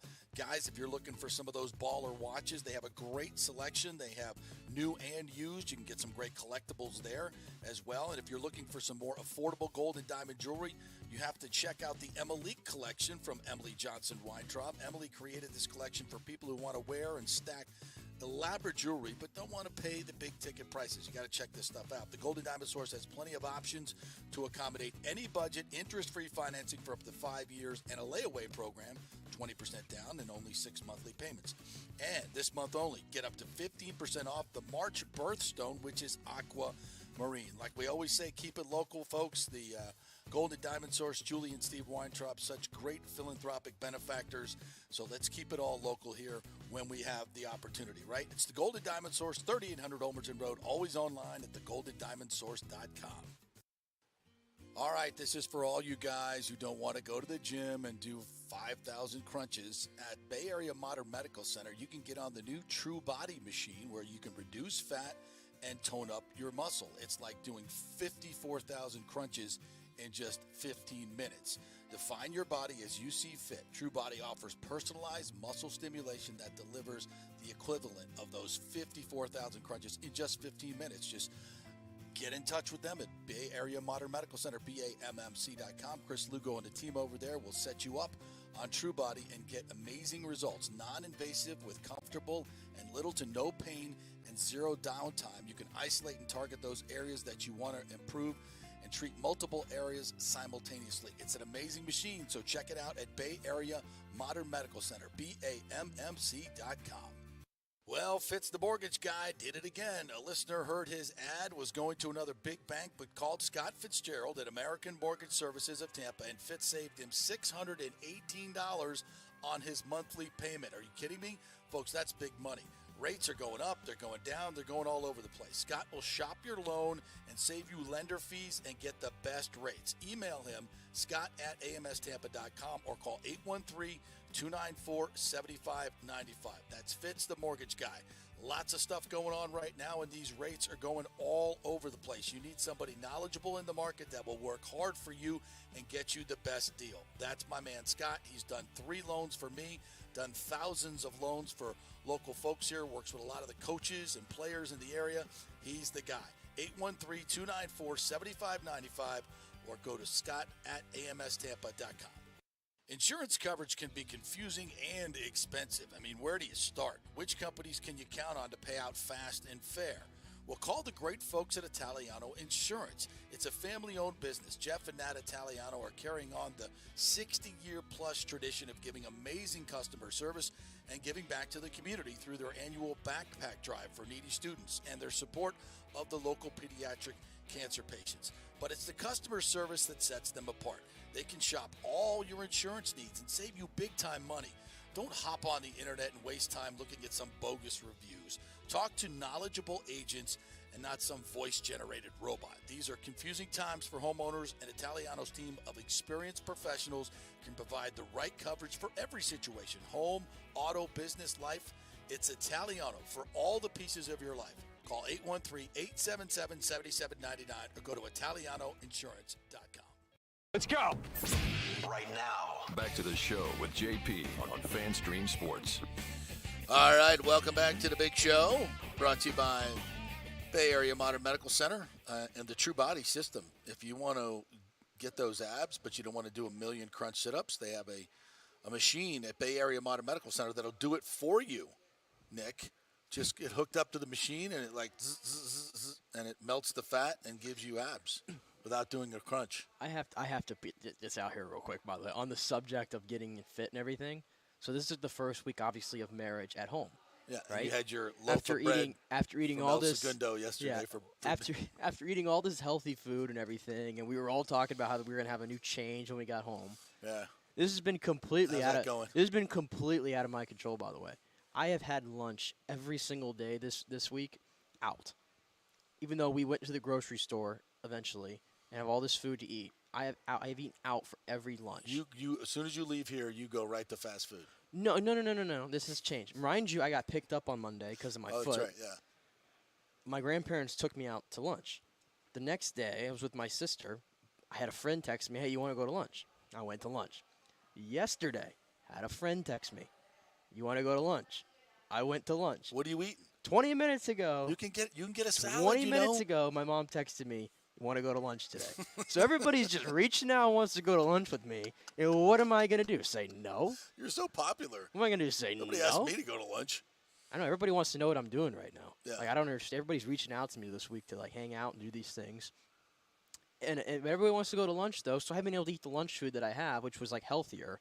So I've been eating like really bad. You this can order week. healthy at a restaurant, but you got to get a burger. Don't have that. Or fried chicken every time you go. Don't have that self-discipline. We went to Chick-fil-A yesterday. What was I going to do? Get a salad. They have great salads. I'm not getting a salad at Chick-fil-A. With Nope. grilled chicken. It's fantastic. Full stop, not happening. No. Why salads. not? No. In fact, my friend got a cookie, and I said, "Ooh, that looks good." So I ordered a cookie as well. I added it on. No. Lugo's going to eat you alive. I know. Come on, man. I got to get on track. And then, by the way, I don't feel good either. That's the whole kicker is I don't feel good anymore. I went home yesterday and I made a beautiful salad. A beautiful salad. Romaine lettuce,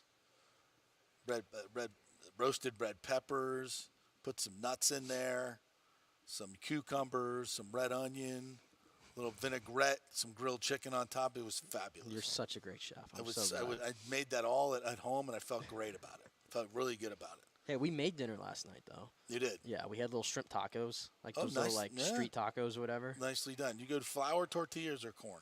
She goes corn, I go flour. I can't do the corn, man. I cannot do the corn. It's the gritty texture. Yeah, it's just it doesn't taste right. It just doesn't taste. The flour is so much better, but I know corn. I don't think corn's so much better for you. It's all GMO corn anyway. It's awful. Yeah.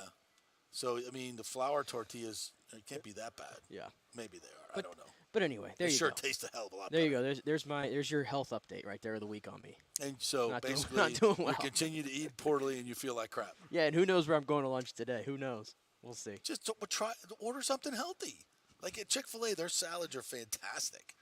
They really are. See, I like this place. Very Have you been fresh. to a place called Grain and Berry? No. Have you heard of Grain and Berry? I've heard of Grain and Berry. I've seen them, See, yes. I like going there for lunch because there's nothing there but healthiness. Mm-hmm. So, like, no matter what I get, I know that it's going to be good for me, and I'm going to feel good. So I prefer when somebody suggests, "Hey, let's go to Grain and Berry." So I'm, like, in that mode, you know? Mm-hmm. But if you suggest, "Hey, let's go to Chick-fil-A or let's go somewhere else where there's a million options," Mm-hmm. I don't have the discipline. So Okay. that's how I'm rolling right now. All right. I mean, at some point, something's going to happen to you to make you have the discipline from a health standpoint. The smarter people will do that before something actually happens to them. So I kind of fancy you as a smarter person. So, but we'll see how that goes. We'll see how that goes. All right, so the Panthers obviously moved up to get the number 1 pick overall. There's some talk that they may move out of it to recoup some of what they gave up. But yesterday they were at the Ohio State workout of C.J. Stroud, and they were slobbering all over the man. So much so that Josh McCown, who's their quarterback, said basically, "Hey, when you move to Charlotte, I'll find a court and we'll go play." And by the way, Greg Allman put up that video of Josh McCown playing basketball. Mm-hmm. Did you see that? I did not know. Oh my dude, the baller, like crazy baller. Yeah, by the way, shame on rookie mistake, Josh McCown. Yeah, the quarterback ain't playing no basketball. Yeah, ain't happening. Yeah, you guys. We're going back to high school rules here. Yeah, anybody in the football team, you ain't playing basketball. In the yeah, game. sorry, ain't happening. Sorry, Coach Reich. I have a high ankle sprain because I was dunking on Josh McCown, or he dunked on me, and so I'm out for the next 6 to 8 weeks. How do you think that's going to go over? Yeah, that ain't happening. With Tepper. That's not Josh McCown. That's Josh McCown dunking on people? Yes. He's doing like reverse dunks. 360 dunking on people. Who's that kid that from the G League that did the look at that move. Oh, my goodness. Look at that move. That's some sick stuff right there. Look at that. Look at that. You know that like meme that pops up all the time? That picture of Shaq being like. Retweet that. Nick Eddy's News will retweet that, and I'll retweet it. Yeah. That, courtesy of Greg Allman. Thank you, Greg. This like reminds you of that Shaq quote where it's like, "I apologize. I wasn't really familiar with your game." That's what this this is what this reminds me of. There's no way. Yeah, it's pretty sweet, huh? Yeah, can Oh, C.J. Stroud hook up with that? I don't know. You may lose some money. Well, I don't think David Tepper or anybody wants to see C.J. Stroud on the basketball field. Yeah, or on the basketball court. No way. I don't either. All right, CBS Sports came out with grades for free agency, et cetera, and they're given. They put the Bucs at 24 and gave them a C. Is that what they got? A C. A C. They said these teams particularly make up the majority of the list. Some of these decisions have been praiseworthy. Some have been questionable. Altogether, it's tough to say they're trending in one direction or the other. And they write, the cost of going all in for Tom Brady for 3 years. A discarded Baker Mayfield is the chosen competition for Kyle Trask at quarterback. Chase Edmonds is in tow as Leonard Fournette fill-in, and lots will be asked of the Super Bowl holdovers, Levante David, Jamel Dean, to at least get an underrated addition in ex-Rams defensive tackle Greg Gaines up front. Look, I think you have to take this with a grain of salt of what was available. With $55 over the cap, my goodness, $55 million over the cap. I know. I'm like, what are the standards here? Which I think is what they're saying with the cost of going all in Tom Brady for 3 years. Okay. Oh, who gives a rip? Yeah, but I think that's what they're saying is like they weren't able to do much. From our perspective here, it was a home run. They did more than what we thought. Right, of course. They did way more than what we thought was available. But I see things like this, like Chase Edmonds, in tow as a Leonard Fournette fill-in. Like Chase Edmonds is going to be so much better than Leonard Fournette. By the way, Leonard Fournette got a team yet? No. Nobody's picking up. Do you see the laundry list of free Leonard agents Fournette. that the Bucs still have out there? Like 15 guys just hanging around. Yeah. Nobody wants these guys. Yeah, nobody wants them. Leonard Fournette, if he wants to be playoff Lenny and drop 15 pounds and get his quickness back or a little bit of that burst, he's take the name value away. Yeah. Watch the guy. Yeah. Take the name off the back and watch him play. It was awful. Leonard Fournette is. This may be disrespectful. He's not a good player in the league anymore. Not the same guy. He's borderline cooked. Yeah, absolutely. And a lot of that has to do with him and how much weight he gained. And he just. And by the way, this whole thing with the exit that went out, which I wasn't even able to comment on, was weird.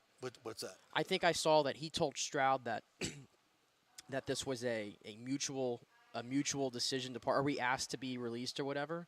Yeah. Right. Yeah. And I guess the Bucs denied that he asked to be released. So I'm like, is he trying to control his narrative here? Like, I wanted out. I wanted to go win. Of course. And it's like, bro, nobody's picking you up right now. Yeah. Because what's this? What does he want? What's he asking? I'm sure he wants to be a starting running back. I'm sure he wants to get a good rate. But have you looked around the running back market right now? Would you take Zeke Elliott on a veteran minimum here? You could basically sign as many of those guys as you want. Yes, I would, because Zeke Elliott is still one of the best short yardage situations. And if you watch this team last year, guess what they couldn't do? Short yardage. Well, that's when they gave it to Leonard Fournette. Also, when they gave it to Rashad White, they were fine. Okay, but Zeke Elliott is one of the best in the game still at it. And by the way, 12 touchdowns last year. Yeah. All at the goal line. Like that. Zeke Elliott can do that. Are you saying we had issues in the red zone? No, that's exactly what I'm saying. Yeah. Wasn't Byron. Good. But bringing in that kind of personality. I don't. Again, preconceived notions. Again, what's the knock on Zeke Elliott's personality? He played for the Dallas Cowboys. Yeah, he's a star. He's just. But he played for the Dallas Cowboys. And would he accept a backup role? Would he be? He basically did it last year. Yeah. Well, he's been doing it. Skip kind Pete. Of a Skip. thing. There's the connection with Skip Pete. I think there's familiarity there. Well, that's it. That to me that would create a problem. Because then, what's Chase Edmonds saying? Chase Edmonds is on the league minimum. You're bringing in your boy here, so he's going to get all the carries. He's going to be your favorite. Blah blah blah blah blah. I wouldn't hate it, but I feel like Zeke Elliott's probably looking for at this stage in his career a bigger role, a more traditional. Maybe not. I don't know if a bigger role is what I was going to say, but a team that I think is more. I could see them winning, be more competitive. Yeah. Not saying the Bucs can't, but maybe a sure situation. I would definitely take him on a veteran minimum, no doubt about it, for the reasons. I thought Buffalo would have been a good fit, for example, until they just got Damian Harris. But I don't know. I don't think they're looking at Zeke though. Yeah. I'm sure his price, even though you just said the veteran minimum, Zeke Elliott's not signing for the veteran minimum. Well, he's already made a ton of money. He has made a ton of money. I think. Can you imagine? Everybody's got an ego. Can you imagine making $16 million a year like he did last year, or whatever it was, and now someone's saying, here's $1 million this year? The only way I would do that is if I was assured a much more prominent role. And coming here, he wouldn't get that. No, I literally would have him here to be that guy to pick up third downs on short yardage situations. And he's really good in the passing goal game lines in terms of protection and running screens. Yes, those are things that he can do well. So yeah. I mean, if we could get him on the veteran minimum and he wanted to come here, hell yeah, absolutely, I'd take him. No doubt about it.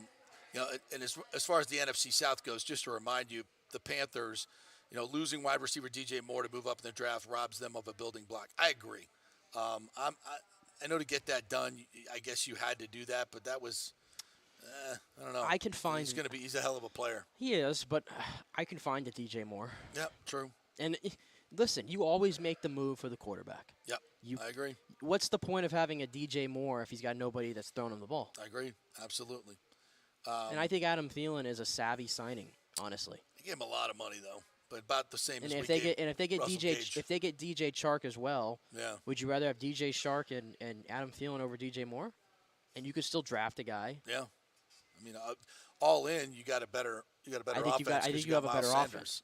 Yeah. I think they got Andy Dalton, Miles Sanders, Adam Thielen, Hayden Hurst. I mean, those aren't like game breakers. Well, Sanders is. But they're just good pieces. They're good glue pieces. Veterans. They're veterans. They've won things. Yeah, and they've done things. They've been there. And Andy Dalton to me, like I'll bet money Andy Dalton plays this year. I bet money he plays at least like 4 games this year. Yep. And gives you solid contributions. I think he's one of those guys. Like he's the new Fitzpatrick, Josh McCown that you mold with these young quarterbacks. Yeah. The Falcons, they gave a C as well. As they say, not entirely dissimilar to the Jags of last offseason. They came in with loads of cap space, and they're better after spending it. You just wonder if they could have done much better. Quarterback Taylor Heineke is likable, rough and tumble alternative to Desmond Ridder, but gets them no closer to a true answer under center. True. Tight end Jonnu Smith is welcome for Arthur Smith's run-heavy offense, but feels slightly redundant with Kyle Pitts in tow. I think Jonnu Smith is more of a blocker. He was a good receiving tight end. Not terrible receiving. He was a good receiving tight end with Arthur Smith at Tennessee. Yeah. I hear people say that all the time. They're like, "Oh, this is going to make it even harder for Kyle Pitts to get the ball." No. I don't agree with that. It shouldn't be. I think it makes it. Be. I think it makes it easier to get Kyle Pitts the ball. I agree. It shouldn't be. Kyle Pitts should. I don't care what offense you're running, but if you draft Kyle Pitts, you better target him 10 times a game. Oh yeah, and that's my. What are you And we were talking earlier this week about head coaches in the NFC South. Yeah. That's my biggest question mark with Arthur Smith and this staff is. Yeah, you got to find a way. I didn't like the I didn't like the things he was saying to the media last year about why Kyle Pitts wasn't involved. Yeah. I didn't like it. And if you're going to draft somebody 4th overall, my goodness, use him. Well, I don't know anything about Kyle Pitts as a person, and sometimes these things are, especially. Did Arthur Smith draft him? Yeah, he was. Was he the? Was he their first pick? Yeah, 4th overall, 2021. Well, but Smith was already the coach. Mm-hmm. Yeah. So, I mean, you draft a guy like that, you better know his character, and you got to target him 10 times a game at least. At least. Yeah, but I guess in fairness, but again, the coaching staff picked this guy. I mean, Mariota. Are we going to act like this was the best option? Yeah, but again, what kind of offense were you really going to have with Mariota? Of those 10 targets, 5 of them are going to be wide receiver screens or slip screens here and there, where he's getting the football. They're pre-read, preconceived calls that he's getting the ball. Yeah, because you got to, that big body catch and run. Yeah, absolutely, you're doing that, or you're just, that's almost part of the running game when you're at that point. What else did they do? Keeping offensive guard Chris Lindstrom is smart, yep, but it was necessary to reset the guard market. It's a $155 million deal. Again, when you have a lot of money, you tend to spend it frivolously. And, you've got to bring the guy back, but. I do like what they did, too. They brought in Jesse Bates, one of the better safeties in the league, which Cincinnati was then able to hold on to. I mean, that defense, to me, it's been a good bit since they've had a true game changer out there. Yeah. On their defense, and Jesse Bates is going to do that. He's a ball hawk, a lot of experience. He's played in a Super Bowl, obviously. So I think that's a really good signing for the money they had to spend. They're saying they gave too much money to David Onyemata, who they got from the Saints. See, I think when you go in an interdivisional free agent signing like that, and you take a good player away from one of them, and you add it to your team, I think it warrants a larger investment. Especially a guy that's been kicking your ass. Mm-hmm. And in the trenches, big dude. to me, it's hard to overstate that. To me, I mean that's important to me. And the Saints will. They did not want to lose him. That's for damn sure. So, I think that's a sneaky good signing for. Yeah, for he's the been Falcons. a solid player in this league for a good bit. Yeah, and he is aging, and defensive tackles don't age well. I get that, but listen, and we haven't even gotten to the draft yet. But again, how much Well, obviously with the Panthers selecting first, it's going to change their team dynamic tremendously. Who they, but with Andy Dalton, will C.J. Stroud play a lot this year? What are they going to do? Do they feel like he's ready to go? I don't know. We'll see. I don't know why you would draft a guy number 1 overall who's played in a big program like that and not start him right away. That seems a little crazy, but it'll depend how he. Well, recent examples, Jared Goff didn't play right away. Right. It all depends on the player. Baker Mayfield didn't play right away. Mahomes didn't play right away. No, I'm just looking at number 1 overall picks though. Yeah. Those are 2 examples right there that did not play right away. Right. I'm sure there's some other ones out there, but you don't always have to go. I think Stroud, though, is one of those guys that'll probably play, though, right away. Well, and I think, but here's another part of it. And if you're Frank Reich, I think this has to be part of your thinking. You want to get your offensive line right. You want to get your system right. You want to get, everybody knowing what they're doing before you throw C.J. Stroud out there.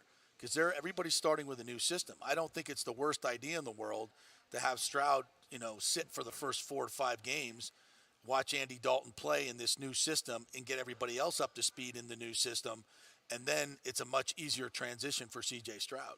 And that's why I love the Andy Dalton signing. Yeah. And because it gives you that flexibility, 100%. And you know that Andy Dalton's going to do everything he can. He knows C.J. Stroud's the future, so his value goes up by helping C.J. Stroud. He understands that. A lot of quarterbacks don't understand that. And I think that's different between what Baker Mayfield and Trask. It's not like Trask is a number 1 overall pick and he's the solid, he's going to take over. For Baker, it's like, well, first and foremost, I'll be a good teammate, but this is my job. I want to go after this job. And I think he's the leader in the clubhouse. And that's why I just, under my breath, said the name Cam Newton, because he lost the starting job to Mac Jones in training camp, and the Patriots just said, all right, we're going to release you. Yeah. You're not the guy to sit here behind Mac Jones. And then you got him still. Did you see that, by the way? We didn't even bring that up. He threw at Auburn's pro day on Tuesday. Yeah. And I just feel like Cam Newton, just took that opportunity to just, upstage the pro day. Yeah. To make it about him. That's how it came off to me. And you see the video that he put out there about it? Yeah. He kept saying, there ain't no way them 32 mother effers better than me. And I'm like, yeah, there's a lot more than 32 that are better than you, Cam. He hasn't won a game since 2020. Yeah. And it's just the way that he continues to have that mentality. There ain't 32 better than me. Well, then clearly you don't want to be in the league. Right. Because you're not even willing to be a backup, it sounds like. Yeah. Look at and these backups, from a physical standpoint, aren't better than you. But it's not just about your physical abilities. No. It's about being a good teammate and being part of a team. And I think he's out of touch on that. Yeah. Of course he is. It kind of feels like he's playing the probably shouldn't say that, but it just feels like he's playing victim, and you're like, oh, nobody wants me, and there's a process. I heard Colin Cowherd talking about this. Tyrod Taylor picking up checks all over the place, right? Andy Dalton picking up checks all over the place. All these guys are Jacoby Brissett. Yes. He's on a team every year. He's a wanted man every year. Taylor, all these guys. Are they physically better? Do they have better resumes than Cam Newton? No. He's an MVP. He's a former MVP. But you gotta know where you gotta read the room. You gotta know where you are. Like Baker Mayfield came in here. Did he say, I'm better than all these other people? I'll be the starting quarterback here. This is the way this is going down. No. He said, I'm gonna be a good teammate. If I don't win the job, I'm gonna do everything I can to help Kyle Trask be the best that he can be. Yeah. I'm gonna be a leader in my own way and make sure everybody is on the same page and be enthusiastic and all. He said all the right things. Cam's saying all the wrong things, and somehow thinks that's gonna get him into a camp. Yeah, I don't understand it's that. the attitude. It comes off very arrogant a little bit. And even did you see the pro day?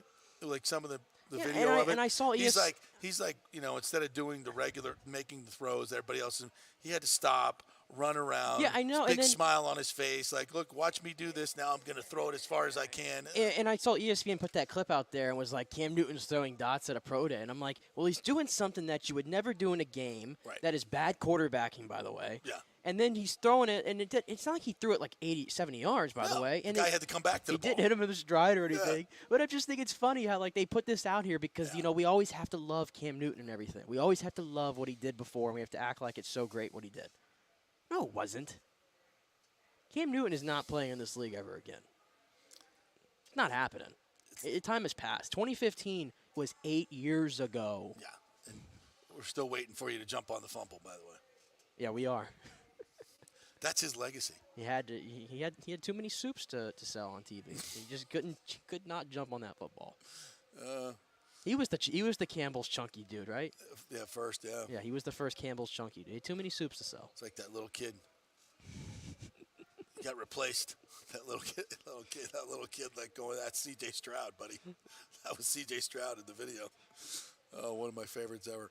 All right, we'll take our final break. We'll come back in to wrap things up. Look ahead to the Bolts game tonight. They're back on the road after it had to be a very disappointing loss to the Montreal Canadiens, Les Habitants. What's going on with your Tampa Bay Lightning? A couple of interesting quotes from John Cooper we'll get to. So stay with us. Take a quick break here. We are brought to you by the great folks at the Gold and Diamond Source. Hey, it's Mother's Day is coming up, not too distant. I'm sure you got some special occasions coming up, birthdays, whatever. Golden Diamond Source is always the place to be. Great folks here locally. You can trust them. They got a tremendous, tremendous collection there. Everything on site that you need. If you need some jewelry repair done, they can do that as well. Great staff there at the Golden Diamond Source. 3800 Ulmerton Road, always online at thegoldendiamondsource.com. Back in 3.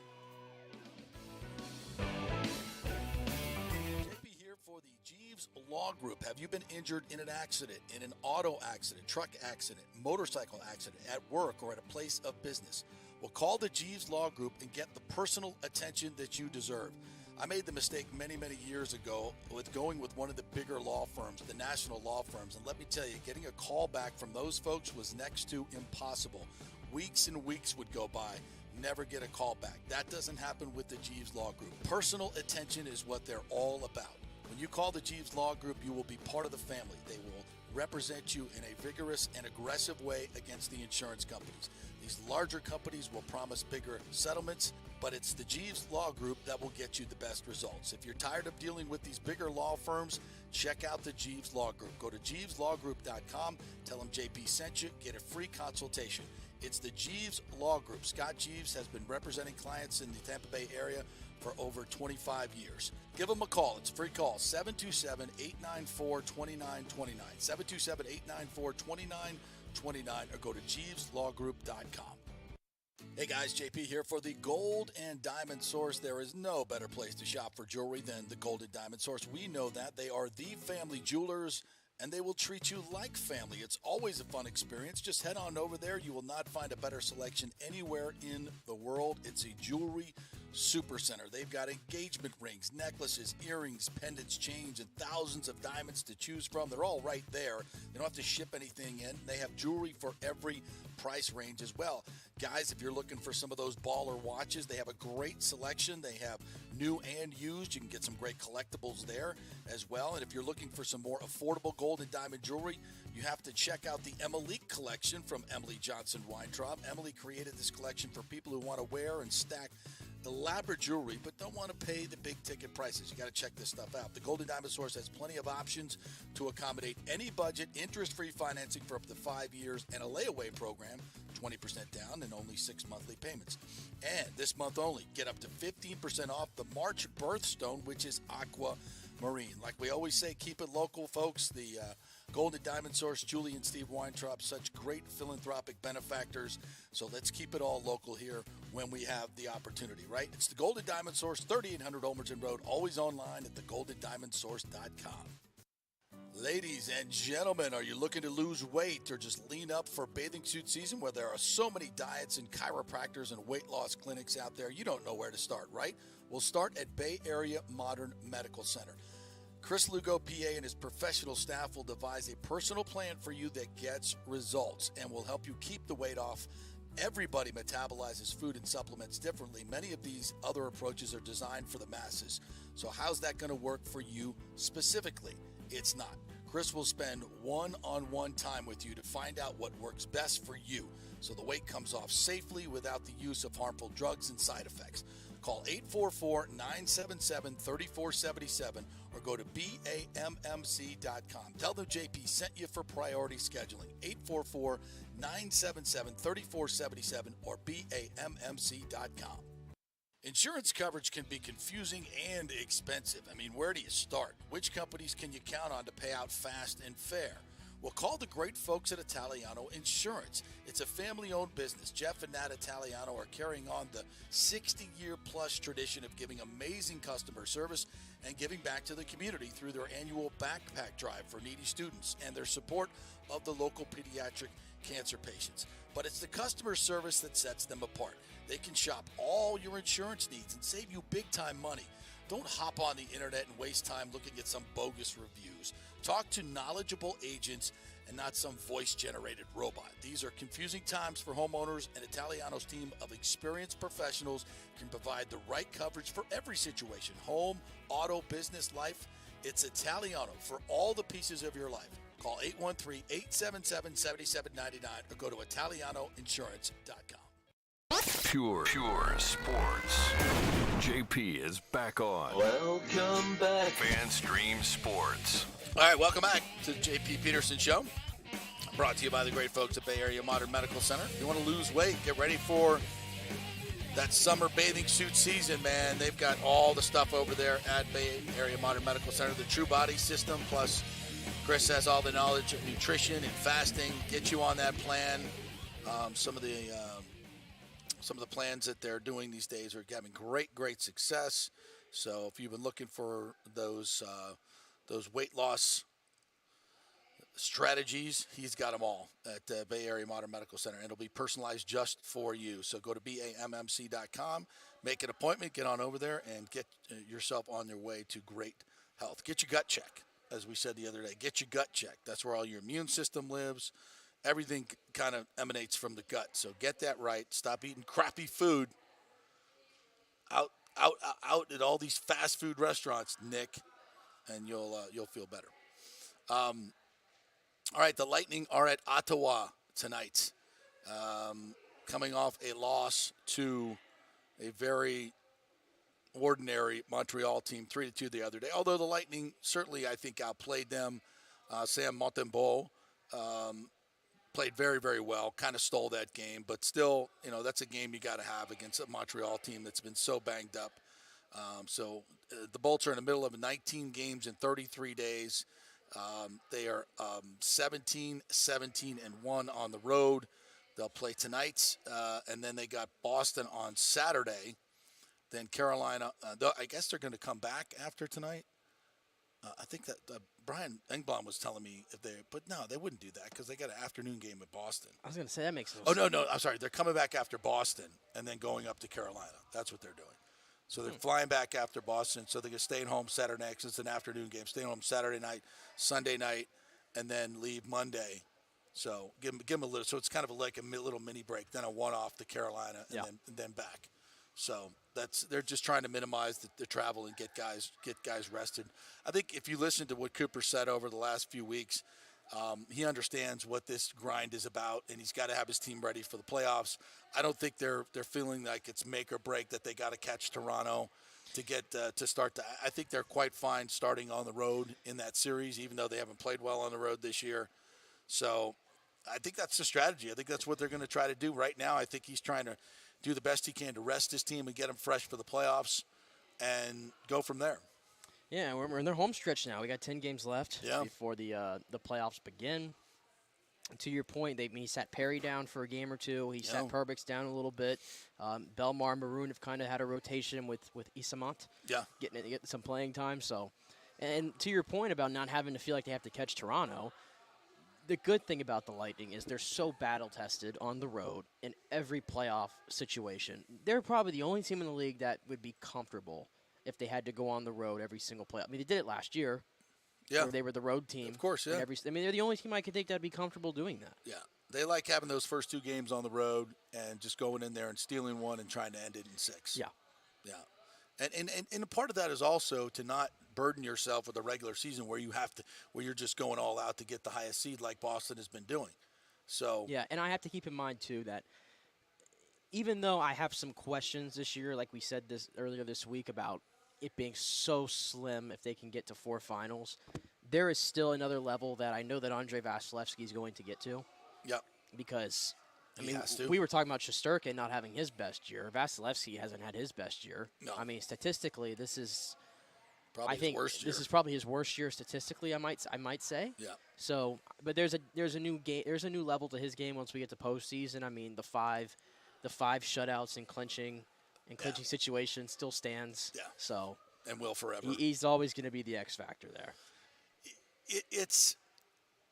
He just hasn't played the way. I mean, all these the ones I see that go through him just never used to happen. That just never used to happen. There's been a lot of that go through him this year, and I don't know what that is. Is it a lack of focus? Is it just not as quick as he used to be? I don't know what it is, but it's a little concerning. So if he's going to be average, the Lightning have no chance to win anything. They won't get out of the first round. No, they need a couple things to happen. They need Vasilevsky to be what he's been before. Yep. I even think I'll go as far to say that Victor Hedman, I don't think he's had his best season. Oh hell no. I think he's on 7th goal. Yeah, it just hasn't been the Victor Hedman we're used to. He hasn't taken over the game offensively. No. I think Sergachev actually has 10 more points than him. Yep. Right now. Yep. I think that's misleading because I don't think Sergachev's been that great either this year. But Victor Hedman, I mean, he has the ability to be that guy to shut teams down, and I just don't feel like he's done that this year. Now, he hasn't had a consistent partner, and that's, again, you're looking at things right now. We're in Game 73 tonight, and I still have no idea who Victor Hedman's going to be playing with in Game 1 of the postseason. And that's a problem. That's a little bit problem. Those are the two things. Braden Point, I'm not going to nitpick because he has 43 goals, but he has kind of gotten off the hot streak, I guess. So, yeah. But I think he's another guy. I mean, he's the best player for the Lightning every postseason run that he's in there.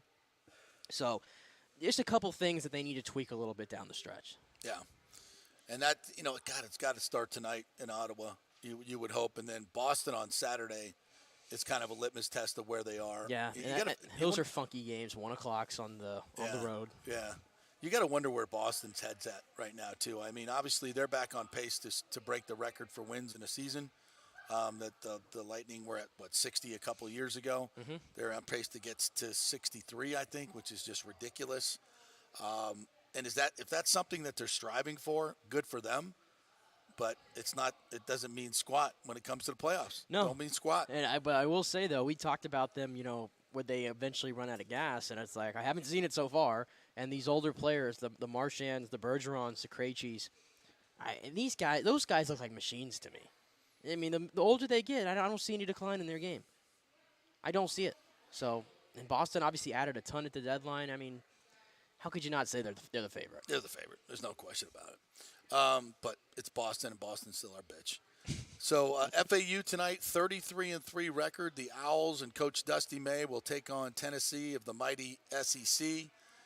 They play in a gym that seats 2,900 people. Mm-hmm. Holy hell, that's small. That's really small for a D1 college. But this is a team that's won 20 in a row. Tennessee, coached by Rick Barnes, former Texas coach. They've been in 4 straight NCAA tournaments now. Tennessee has become a basketball power. Yes, they have. But this will be a very interesting game tonight. And Dusty May says, "Look, I don't see us as Cinderella." And by the way, yes, USF still has an opening, and the gym is bigger than 2,900, so maybe it's not a real lateral move, but I still don't see Dusty May coming to USF. I think the fans really want him, but they're in the same conference now.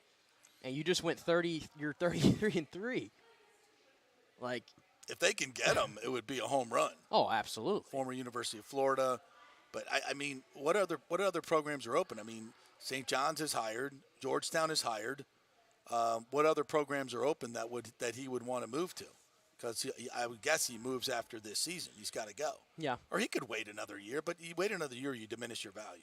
Yeah, you run the risk of doing that. Yeah. But you're not going to get the huge pay home run that you'd get other places at USF. That's for damn sure.